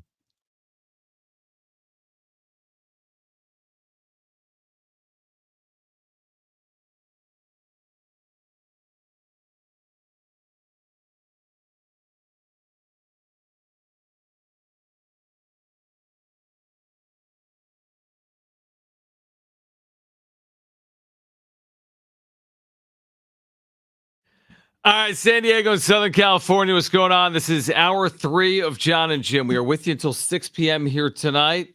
Coverage throughout the course of the weekend. You ready for Sweet 16 action from Boston, Massachusetts, TD Garden, Thursday afternoon, 4:39. Just San Diego State and Uconn, just that. It's just just the rematch of a national championship in men's basketball last year. And just opening day. Yeah. I mean, home opener. Home opener. Padres Giants, just that. Yeah, we'll be downtown at Blind Burrow. Just that. No big deal. It's going to be just like an average sports day in this town. Okay, so set us up for Thursday again. So Thursday, starting at 10 a.m., it's pretty much all day, like from 10 a.m. or no, excuse me, from 6 a.m. to like, I don't know, 6:37 will be nonstop sports here on San Diego Sports 760. But immediately following Big Ridge TD and Fletch, they are going an extra hour. They're going to go from 6 a.m. to 10 a.m. Okay. Starting at 10 a.m. at the Blind Burrow. You everyone out there knows that place very right by well. Petco. Yeah, and if Supply. you listen to our show, we were down there every Friday for every home game last season, last couple years. So very you know it very well. We will be there, Blind Burrow, starting at 10 a.m. Darren and Marty go from 10 to 1. Obviously, the Padres game starts at 1 p.m. And what we're going to be doing on Jon and Jim, what I'd be doing is having like a little bit of a watch party. Like come down, watch the game with me at Blind Burrow, hang out, bunch of giveaways we're going to have. I got a Fernando Tatis Jr. bobblehead, a couple other Padres giveaways. We have Jon and Jim stickers, bunch of cool stuff we're giving away. So come down. If you can't make it into Petco Park because, tickets are expensive and it's already sold out and you want to be downtown in the area, come to Blind Burrow. We'll be there. I'll be there up until 4 p.m. Jon, you're going to join me throughout the show, maybe starting at maybe 3. We'll see how it goes. Right. But 4 p.m. is when our pregame starts for the Aztecs game with you in Boston. 4:39 tip-off, San Diego State versus Uconn. Just a fantastic sports day. And then Friday, I'll probably announce what's going on Friday tomorrow. Okay, I like that. Because we are doing something Friday as well downtown for Tony Gwynn opening day. And we'll have more details for you tomorrow. I like that. All right. So Mike Greenberg has been with ESPN for how long? Forever. 30 years. And, the one thing he always talks about is the Jets. Really? I didn't know he was a Jets fan. The other thing, he'll make some interesting comps. He's not the only host to make a comp like this. How good is UConn, right? You'll hear this with could Alabama beat the Browns? Exactly. Could Alabama beat the Browns? Could, people will make these comps because UConn's historically good. They haven't lost an NCAA tournament game in forever. They win every game by double figures. They've steamrolled their way from New York to Boston for the East Regional. So this was Mike Greenberg. This is on television, not radio, right? This is Mike Greenberg radio today. Yeah, he does. He has a show every day. But he never's on it. True.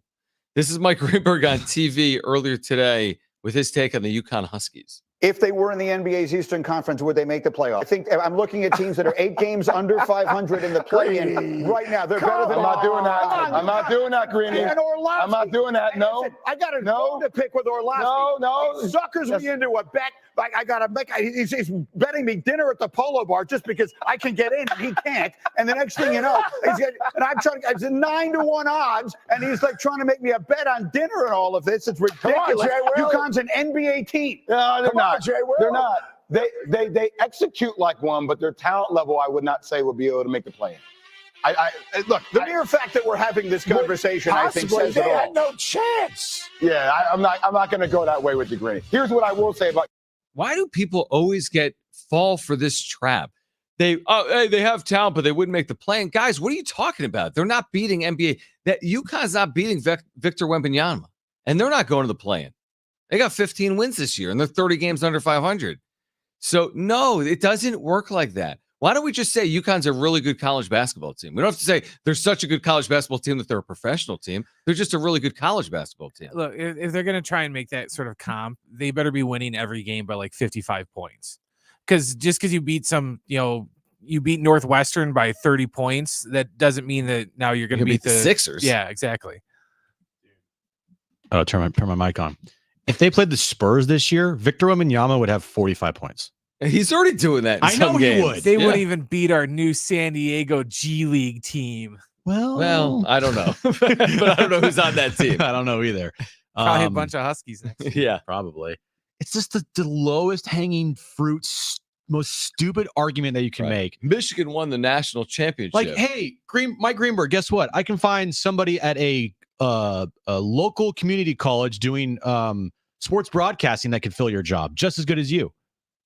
Right. Like, come on, stop, dude. But it's even different with sports because sports are like completely results based. Like, it's completely. I think it's the laziest, dumbest thing that you could do, and you're trying to do it to rile up clicks. 100%. He was serious. I honestly think he was serious. Well, then whatever producer in his ear told him to say that, because he doesn't have a single like original thought in his brain. It's all producer based, and he's pretty. He is one of the like teleprompter read guys. Yes, that's why he's not Mr. Hot Take. That if the teleprompter goes off, he doesn't know. It's a disaster. And so whoever told him to say that, or whoever put that idea in his head, it's stupid. Stop. Yeah, listen. If UConn wins the national championship and it's back-to-back national titles, that's an amazing accomplishment. They wouldn't be the first team in the history of the world to do it. Florida's done it. Obviously, UCLA had amazing runs. But okay, leave that alone. That's fine. If UConn wins consecutive men's basketball titles, that's an amazing accomplishment.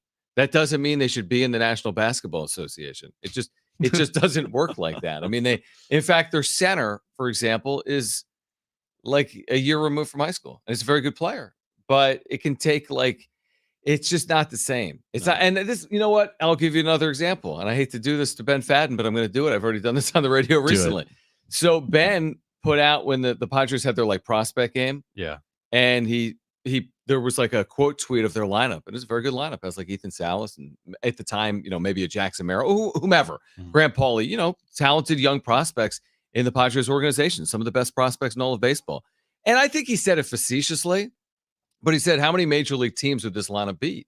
And you kind of laugh at that. It's like, how many college teams would beat AA teams? None of them. How many AA teams would beat major league teams? None of them. If the AA teams were beating their major league counterparts, they'd be in the major leagues. That's the business that these general managers are in.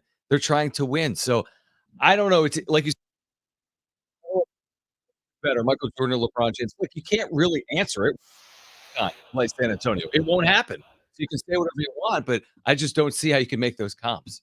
UConn is really good. They're great. They're great. But nowhere, and I would have even thought about this. Right. Until Mike Greenberg said something.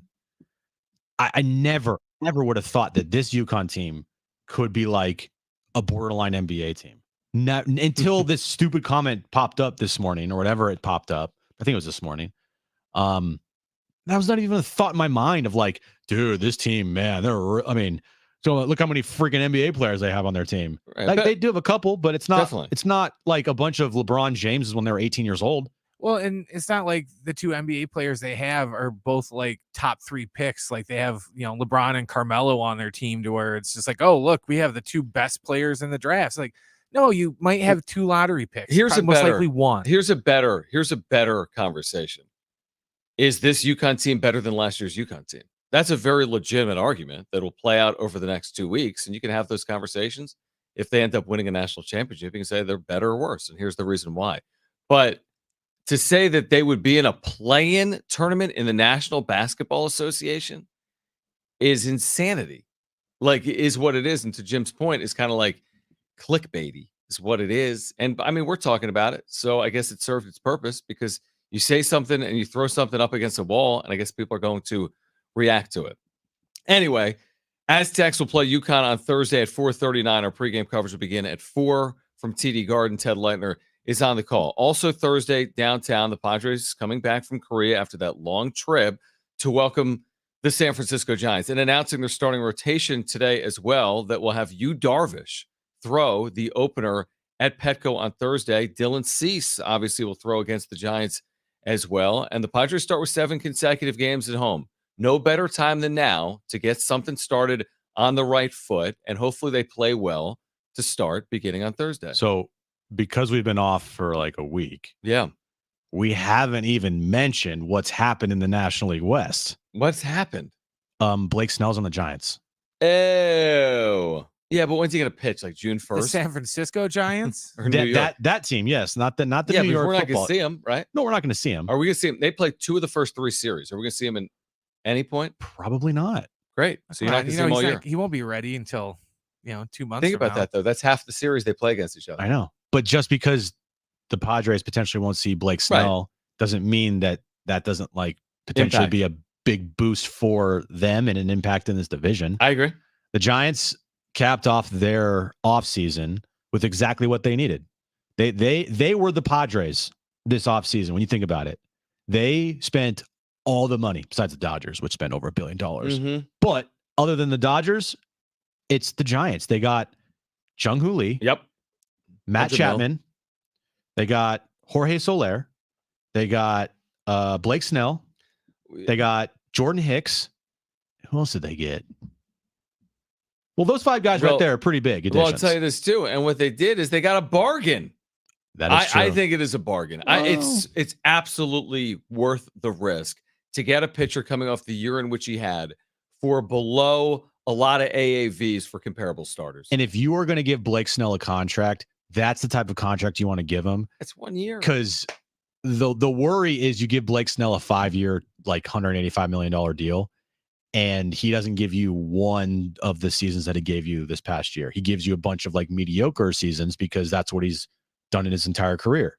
He can opt out after 1 year, correct? It's essentially a 1-year deal. Now, if he doesn't pitch well, then you'll get a second year for the Giants. If he pitches well, which I would think would be their preference, he can opt out of the deal. Correct. It's a perfect deal for the Giants. Not a lot of years. The commitment's very low. Yeah.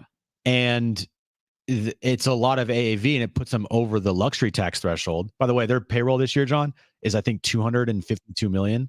Almost the exact same payroll as the Padres last year with Bob Melvin as the manager.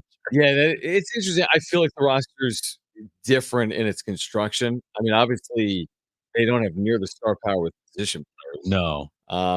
I think it's worth the investment. I'm not going to be critical of Blake Snell coming off of Cy Young. Now is he going to pitch the same way he did last year? There's reasons to say he won't. He's getting in late. But if you want to see another great pitcher's yard, you look right at San Francisco. And his familiarity with the manager and the division, staying in the West. I mean, I wouldn't be shocked if he had a good year. I'd be pretty surprised if he was able to replicate what he did last year, but I wouldn't be surprised if he had a good year. And his numbers at Oracle Park are fantastic. They're really good. That's a pitcher's ballpark. And pitching in the division, he pitches well against the Dodgers. He's pitched well at Petco Park. Right.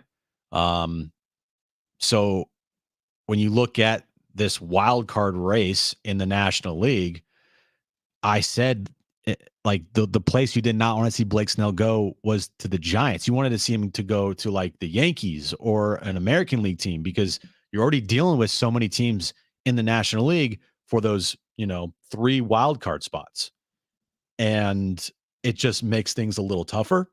I don't know what season you're going to get out of Blake Snell just because he started so late. But if you get anything like you got last year from Blake Snell, and you have Logan Webb there who finished top 3 or 4 in Cy Young voting last year. He's had a really bad spring though. It's going to be tough. It's going to be a dogfight in the National League West. So the Giants right now, I'm looking at Fangraphs. They do the projections, which can be way off. We've said it all over the years. 84. The Giants are projected to go 83-79. Okay. And somehow the Padres, from here on out, are projected to go 82-78, which is 83-79. It's already 1-1. Oh, wow. So the two teams are projected to have identical win-loss totals. I do think it's going to be I think with Arizona, San Francisco, and San Diego, I can make an argument for any of them to be the second best team in the division. Now Eduardo Rodriguez got put on the IL to start the year for the Diamondbacks. Well, how about this? The Diamondbacks at Zips Fangraphs, 83-79. Yeah, so 3 teams in the division projected to have an identical year. Could you get 3 teams from the same division? Could you get 4 teams in the one division make the postseason? You can, Jim. Because there's 3 wild cards. I know. I'm just thinking of no, it's not going to happen. That I don't think that would happen. It's not going to happen because the Mets, they signed JD Martinez. I know that their pitching might not be good, but their payroll is still the highest in baseball. They're like $320 million. Mm-hmm. So you can't tell me that they're just like punting on this season, even though they traded away Scherzer and Verlander last year. So the Mets are going to be in it. The Phillies are going to be in it. I would think the Cubs re-signing Bellinger, they're going to be in it. The Padres, the Diamondbacks, the Giants. Here's what we do. A lot of teams in it for 3 wild card spots. But it includes the Padres. Because when you go out and get Dylan Cease and you think about having Musgrove and Darvish, and you look at this lineup with the top heaviness of it, but the stardom, there's no reason to think they're not capable of winning in that 80-something game threshold to get them in the postseason. I don't know if it's going to happen or not, but there's no reason they shouldn't contend for a playoff spot. I mean, that's crazy to think that they wouldn't be contending for a playoff spot. If and there's always an if with injuries and everything like that. But if all things stay equal, then I would expect them to compete for a playoff spot. Yeah, exactly. That's my point. And be in the mix. Yes, exactly. And without the trade of Dylan Cease, and if Dylan Cease did not get traded to the Padres, and Blake Snell went to the Giants, I don't know. I would feel like I'd be like, ooh. Yeah, I agree. And oftentimes we overreact to individual moves. So you see, it's the name in bright lights. Blake Snell to the Giants. Wow, what is that going to mean? It could mean a lot, or it could mean very little. Dylan Cease to the Padres. It could mean a lot, 2022, or it could mean very little, 2023. Dylan Cease. So we tend to overreact to individual signings as if to believe that they make wholesale changes to a team's overall success. Yamamoto for the Dodgers could mean something. Or maybe doesn't. Ohtani will mean something if healthy and able to stay on the field and avoid a suspension. I mean, of course will mean something. He'll be too busy gambling. But you know what I mean? But outside of an Ohtani, I would say those off-season signings, Yamamoto, Snell, the trade of Cease, none of them is guaranteed to make this drastic impact in a positive manner for a team. Not guaranteed. Not guaranteed for sure. But the moves that were made were moves that were like huge needs for those teams. Dylan Cease, this team needed another starter. They need those innings. And we were about to go into the season with 3/5 of your rotation being completely unknowns. And that was going to be an issue. Mm-hmm. Now you get Dylan Cease and you put him in the Blake Snell role, and he's a guy that you can count on to get a bunch of innings out of, and you can count on to get 30+ starts. That's exactly what they needed. Right. The Giants, they needed another starter. They needed another guy. And Blake Snell was that guy to put that in the rotation. We'll see how all those moves work for the Giants, but I mean, they made a lot of moves this offseason. It'd be it's hard to think that at least some of those moves aren't going to pay off. What's going to be interesting to watch is what you just said. I mean, you have Bob Melvin. I mean, think about this. Opening day, you got Snell in uniform, presumably. He'll be here, yeah. And you have a Cy Young Award that he hasn't been presented with, has he not? He'll be. I would bet you he's presented with it either in the series, Friday or Saturday. Okay, so you got a guy that pitched here, had an amazing year, that's getting presented with the Cy Young Award. You have your former manager here. You cheer him, right? Season. I don't see why you wouldn't.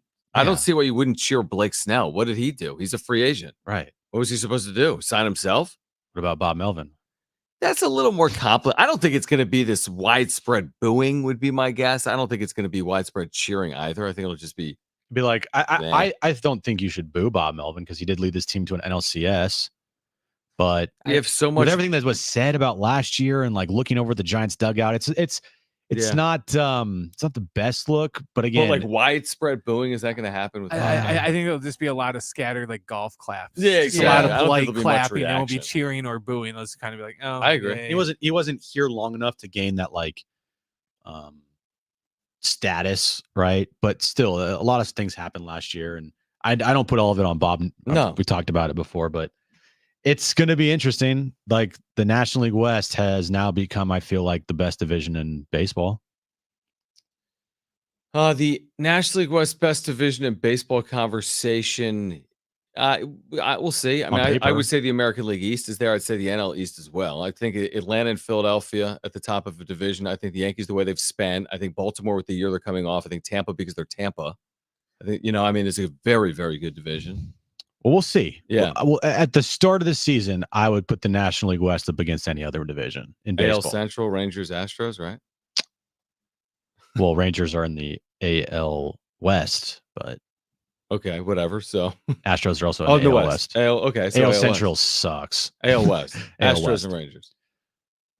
Yeah, I mean, two teams are in the ALCS last year. Yeah, but no, it's. I mean, from a spending perspective, it's right there. Like it's one of those things where you see the teams in the division all trying to keep up with the Dodgers. The Dodgers did the big time spending with Ohtani, and the Diamondbacks, to their credit, went out, got a pitcher for over $100 million in Eduardo Rodriguez. Mm-hmm. The Giants went out and spent like $500 million, and the Padres went out and traded for Dylan Cease.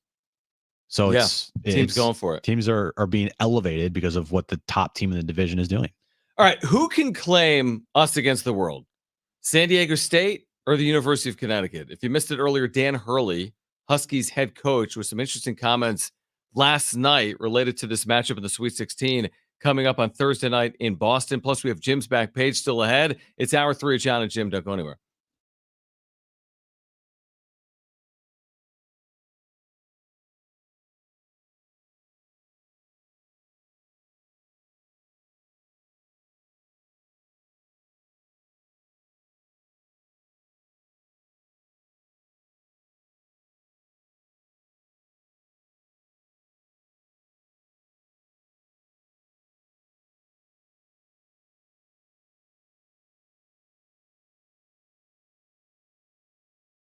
All right, you're hungry. It's dinner time. You don't know what to eat. Why not swing by Windmill Farms? They have dinner ready for you right now. So many options for dinner. Quick, easy, convenient, healthy, and affordable in the college area. Family owned, family run. Trevor and his family have been serving San Diegans for decades, over 2 decades at this point. They got you covered, lunch or dinner, every single day throughout your work week. And of course, for all your grocery needs as well, whatever it is, organic farm fresh produce and meats, amazing beer, craft beer, and kombucha, the deli with the award-winning sandwiches. You can pick up a sandwich card and get your 8th sandwich for free. They're centrally located off of Del Cerro Boulevard, right across the freeway from Montezuma Mesa. And again, right here in San Diego for 20 plus years. Even if you don't live or work in the college area, you can go to Instacart and find them. You can have your groceries delivered directly to your doorstep. You can also check him out on Instagram or at windmillfarmsmarket.com and check out their weekly specials. They got great offers on things like fruits and vegetables, chicken, bacon, beef, and more. So you can check those out at windmillfarmsmarket.com. But again, whatever you need, if it's groceries, if it is lunch or dinner, getting ready for tailgating or game day needs, we remind you to shop local, shop at Windmill Farms.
All right, imagine waking up this time next week and being 100% debt-free with no credit cards, no car loan, no personal loan. Hey, guys, it's Schaefer.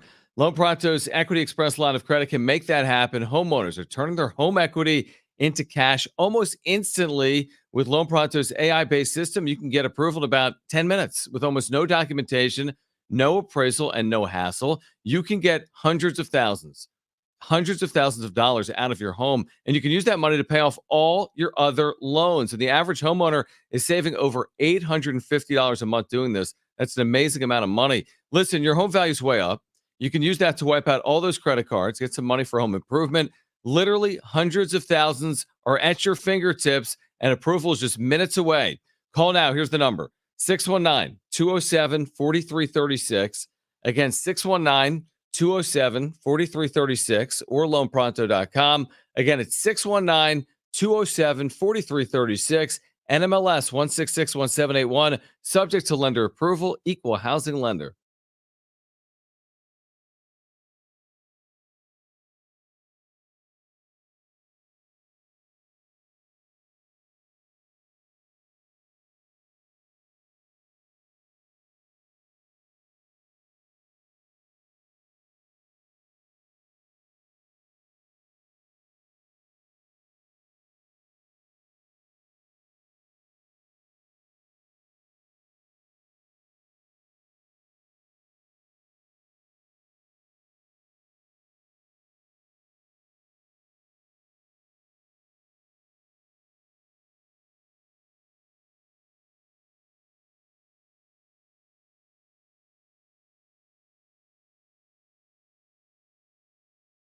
All right, this update is brought to you by Lexus El Cajon. Bring luxury home. San Diego State is back in the Sweet 16 for the second straight year. Familiar foe as they'll take on Uconn in a rematch of last year's national championship game this Thursday in Boston. 4 p.m. is when our pregame coverage starts. 4:39 tip-off time. You can hear that game right here on San Diego Sports 760. And Mike Schilt today announced the starting rotation to start the year. On Thursday, it will be Yu Darvish. Friday, Joe Musgrove, followed by Dylan Cease. Then Michael King and Matt Waldron. Experience true luxury with great deals from Lexus El Cajon during their new store remodel. See why they're ranked number 1 for customer service. Visit LexusElCajon.com. Bringing luxury home from Lexus El Cajon.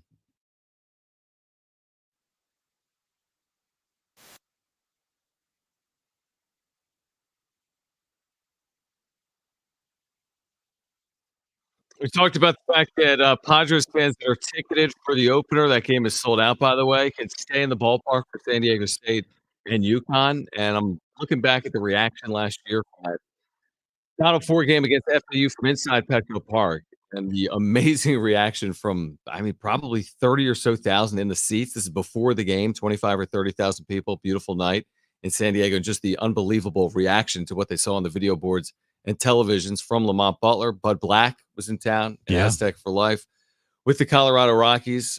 So again, we've got you covered, of course, right here on San Diego Sports 760. The Aztecs will be ready, despite the fact that they got home last night after 3 a.m. I mean, they landed after 3 a.m. They got home more like 4 or 5 a.m. And they'll be ready to go on Thursday. Now, Dan Hurley is the opposing head coach of the Uconn Huskies. We have this, Brent, right?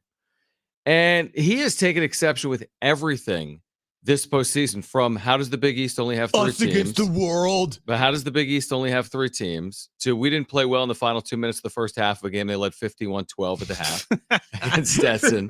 Right?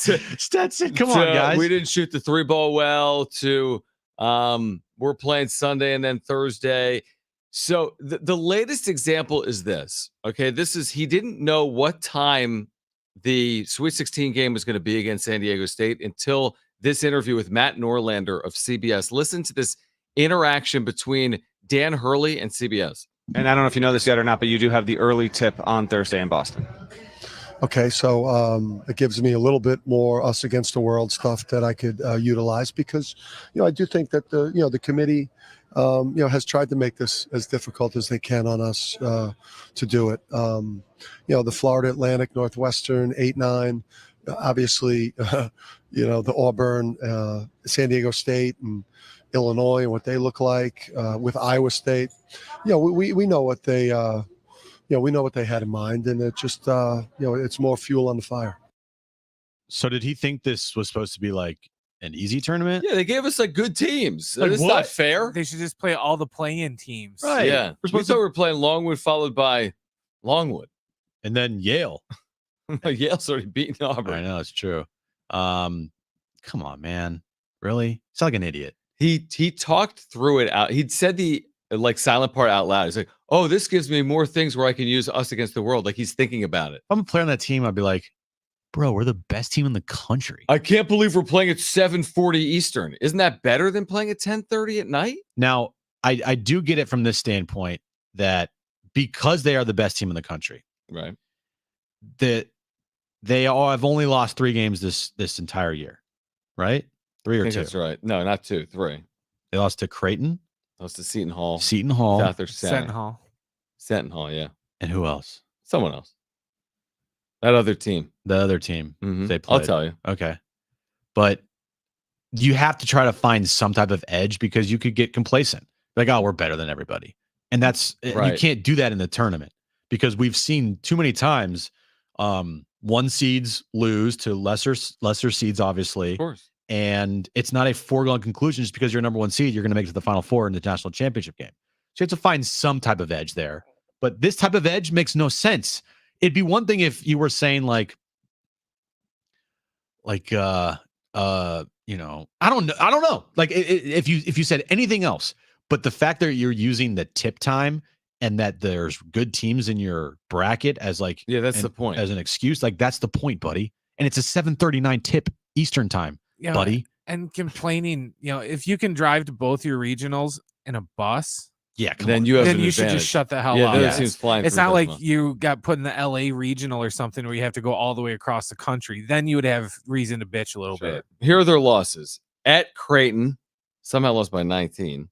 February 20th. Creighton really shot the 3-ball well. I want to say hit over 50%. They lost at Seton Hall without their center, Donovan Klingen. They lost by 15 at Seton Hall somehow. Seton Hall wasn't even in the tournament. And they lost somehow at Kansas. Now, this is when Kansas was healthy early. 69-65. Those are their losses. Nothing at home, nothing neutral. Those are the losses. 3 road losses this year. Tough environments. So you're saying there's a chance? Yeah, because I mean, again, they've been beat. Like, How are they nobody's supposed to perfect. beat the Spurs if they can't even beat Seton Hall? Good point. I mean, nobody's perfect, obviously, and they've been very good, but nobody's perfect. Listen, I will say this. I'm willing to say this. I think UConn will. I don't know if it's going to be against San Diego State or not, but I think between now and their quest for a national championship, I think they'll be put in a very close game along the way, if not 2. I think that you look around how many high-seeded teams remain, including San Diego State, and there are teams that are absolutely capable of giving UConn a game. I know that to be a fact. Yep. There's not an easy path for anybody here that's Right. remaining in the tournament. The lowest seed remaining in the tournament, it's 11 seed. It's NC State. And they're red hot. They're red hot. But other than that, the lowest seed's a 6 seed. It's all ones have all survived. All the 2s have survived. I want to say almost have all the 3 survived? No. Except for how many 3s are remaining? 2? Who knows? I could tell you. I thought you had it in front of you. Okay, 3 in the East is Illinois. They're alive. The 3 in the West is gone because Clemson beat them. Yep. The 3, Creighton, Tennessee. I don't know what that is. The South, maybe. Okay. And then the 3 is gone in the Houston, Duke, NC State, Marquette, because NC State. Well, Kentucky lost to Oakland. Yeah. They lost Okay. to So 2 3s are gone. 2 3s remain. My point is, besides NC State and Clemson, which Clemson's a 6 seed and NC State's an 11 seed, right? Whatever matchups are going to be remaining here in the tournament are all going to be high seeds, and they're all going to be really good teams. All right. You're not going up against like another 12 seed anymore in this tournament or a 10 seed. There's not really a big Cinderella here, unless you want to say NC State's a Cinderella at an 11 seed. I mean, I guess you could say that because they're double digit seed. A little bit. They had to win the tournament to get in. So. Right. But they're not like a James Madison or, No. So whatever he's saying, I mean, it's supposed to be hard is the point. It's supposed to be hard. It's going to be hard. And yes, they will get a game here if hopefully it's San Diego State. San Diego State. Hopefully it's San Diego State. But if it's not San Diego State, then Illinois. or Iowa Arizona, State, Arizona, Purdue, North Carolina. Yeah, someone's giving them a game. I mean, I'm convinced. Houston, I'm convinced of it, and I'm not convinced like any. There was a question. I watched back his press conference last night. They blow the doors off Northwestern. They led by 22 at the break. And I watched it back, and people are asking questions that are unbelievable, almost like that Utah State question I sent you. Oh, my God. Did you hear that, Brent? I wish we had. This guy, before Purdue's second-round game against Utah State, they win by 39. Purdue's a year removed from losing to a 16. This Utah State reporter's like, hey, Bob, cover Utah State. Hey, you're going to win the game. I mean, look at the odds are you're going to win the game. I mean, all the statistics favor you. How do you make sure like you're ready to go? He's like, hold on, bud. Let me explain something to you, how this tournament works. So he had to like talk. It was pretty amazing. And they went out and beat Utah State by like and 70. They won by 40 points. I forgot what I was going to say now. Oh, yeah. We went back and watched him post-game. One of the questions from like the New York media was, are you guys, when you play like this, unbeatable? And he actually had an interesting reaction. He's like, yeah, when your point guard does this and when your center does that and when you kind of do feel like you are unbeatable. And I'm thinking that's an interesting path to walk. This idea that you're unbeatable, this idea that you can beat NBA teams, this idea you could be in a play-in tournament. He's not saying that. Mike Greenberg is, even if it's facetious. You have to be careful walking that path. I just don't see it that way. I could be wrong. Maybe UConn wins every game by 10 plus points again. I think they're going to be tested in a serious way. Do you have the Connecticut schedule up in front of you still, or no? Did you close that window out? I have it. Okay. What would you like to know? My point They're is, very good. How many close games have they had this year besides the losses? Well, I mean, it's like if you could just like scroll. No, I mean they're really good because if they've won every game by like 15, 10 points, like yeah, basically, what's going to happen when you're in a close game with 4 minutes to play? Have they experienced that this year? The Kansas loss. Okay. Yeah, I mean, that's are you asking me if they have like a 5-point win this year or fewer? Yeah. Like a 1 point win or a 7 2-point win, a 5-point win. And this is how rare it is. Oh, they have a 1-point win in Philadelphia over Villanova. Okay. 66-65. They came back in a game. There's a few examples, not a lot. Right. Probably one or two. So that's my point is like, what's going to happen when a team that blows everybody out, if they're in a close game? Mm-hmm. Last year they were in a close game with 5 minutes to play. They stepped up. They made the big shot. They won the game. This year's team, how are they going to fare in the tournament, knowing that what's on the line here? Like they're expected to win the national championship. That's right. All the pressure is on them. There is zero pressure on San Diego State. Zero. None. How are they going to fare if this game gets mucked up a little bit and if it's a close game in the second half and the momentum, how is that going to, how are they going to fare when all that happens? Sure, this game, or if they advance a game to follow. Last year, they dealt with it pretty well. They did. And another point, too, is with this team, the expectations they have, and I know it's going to be a very dominant Connecticut crowd. If this is a close game, guess what's going to happen? That crowd's going to pucker up. It's going to get tight. Sure, it'll get tighter. Yeah, It'll get tighter in the building. and you'll feel it. Yeah, because of how many UConn fans will be in there. I agree so with that. That's hopefully what happens on Thursday, because it's going to be tough. It's going to be tough. All right, on the other side, Jim's back page. Don't go anywhere.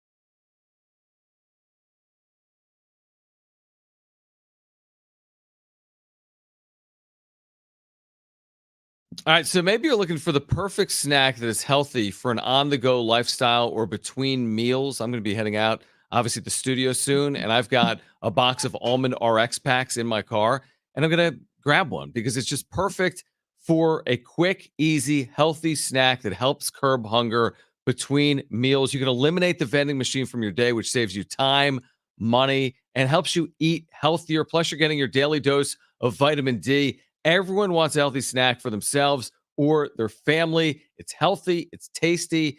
It curbs hunger. look no further than Almond RX, the first and only skinless almond that is fortified with vitamin D.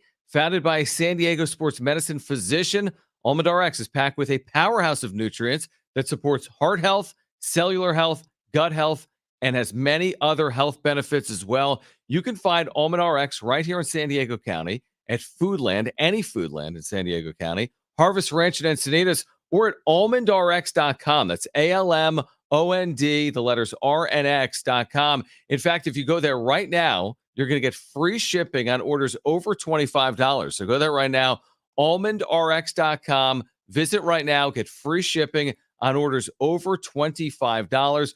Almond RX, the perfect snack for a healthy on-the-go lifestyle. Perfect for the on-the-go lifestyle. Helps curb hunger. Pick them up right now at almondrx.com.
Jon is gone for the week. Almost. Jon is now gone. He's got to pick up Jones. We'll catch up with him on Wednesday. Soft. Very soft. I mean, I missed days because I was in the hospital. Jon's missing days because he's like watching. Just leave practice. him at daycare for extra 20 minutes. Yeah. He'll build character. It's okay. Just because you've been gone from your wife and kids for the last like 5 days. I mean, it's okay. Let Jones spend a couple extra minutes at daycare playing with some race cars. He'll be fine. Yeah, you guys still got Flat Daddy, right? Right. It would be all good. Don't worry about it. But yeah, so Jon is his schedule because of the Aztec schedule. He'll be out tomorrow. He'll be back with us on Wednesday from his hotel room. Thursday is going to be just a crazy day around here. Crazy day. We'll be at Blind Burrow for our opening day watch party. Starts at 10 a.m. Darren and Marty leads you up to first pitch, Padres Giants. Then I'll be having a little watch party down at Blind Burrow. We got some Padres giveaways, got some Jon and Jim merch giveaways. So make sure if you can't get into Petco Park, even though it's sold out, if you can't get in, come join me down at Blind Burrow. I'll lead you up to beginning of Aztecs pregame in Boston with Jon. And then, of course, Aztecs take on Uconn at 4:39. But Brent, let's get to it.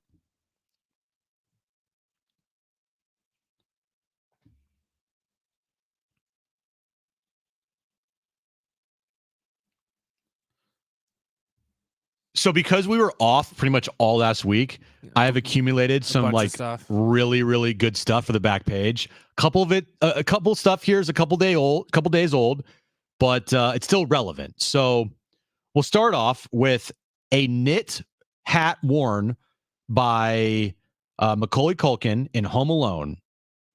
So like the it's like a grayish red hat. Yeah, I know what you're talking about. It sold at an auction. For guess how much? $2,000.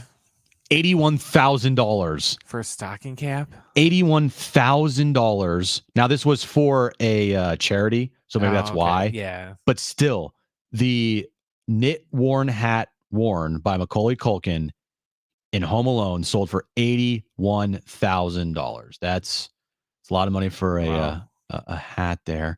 Brent, did you ever play G.I. Joe, like the box game when you were a kid? The box game? Yeah. What do you mean the box game? Like an unopened box, like a USS G.I. Joe aircraft. Oh, the flag? The flag, yeah. It's actually not a game. It's like an action figure. My bad. They're action figures. Sorry, I thought this was a game. Yes, I had G.I. Joe toys when I was a kid. Yeah. I had like all of them. I didn't have the flag, though. That was like the holy grail of G.I. Joe toys because it was about the size of a coffee table. I'm not even joking. Really? Yeah. It's, like if you buy like a 30-some inch TV, it comes in like a box that's twice that size. Jeez. The flag box, you can find pictures of it online, is literally the size of like a table that like WWE guys get slammed through. It's like that big of a box. So the USS Flag G.I. Joe aircraft carrier that was released in 1985, it cost $99.99. So about $100. Well, by 85 prices, that was a lot too. The highest graded unopened box just sold in an auction for guess how much? $15,000. $41,000. See, I was gonna go higher, but I was like, nah. I mean, all this stuff that's like kept and then sold. It's crazy. I wonder because besides the aircraft carrier, the other like big G.I. Joe thing that was hard to get that also cost like a lot was they had like a spaceship too. I don't remember what that was called, but they had a spaceship that was also huge and it was hard to get because it cost so much. Interesting. You're gonna love this one, Brent. So let me pull back up here. The movie Kingpin, which you told me I had to watch. Yes, it's a great movie. Great movie. I did watch it.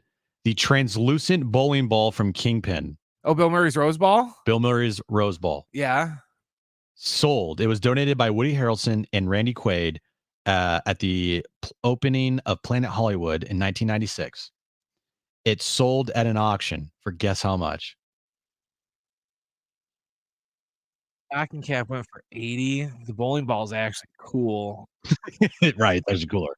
I'll go $100,000. $350,000. Yeah, because that was always like the coolest thing. It was like, oh, I want like a translucent bowling ball like that. So that was probably the coolest one of the three auction items that I listed off today. I have plenty more to get to the back page later this week. I have like 100 stories saved, so we have plenty more there. Thank you to Mark Ziegler for joining us today. Jon, he is on his way to Boston. He's flying there tomorrow. Quick turnaround. We'll be back tomorrow. Solo show starting at 3. Join us then right here on San Diego Sports 760.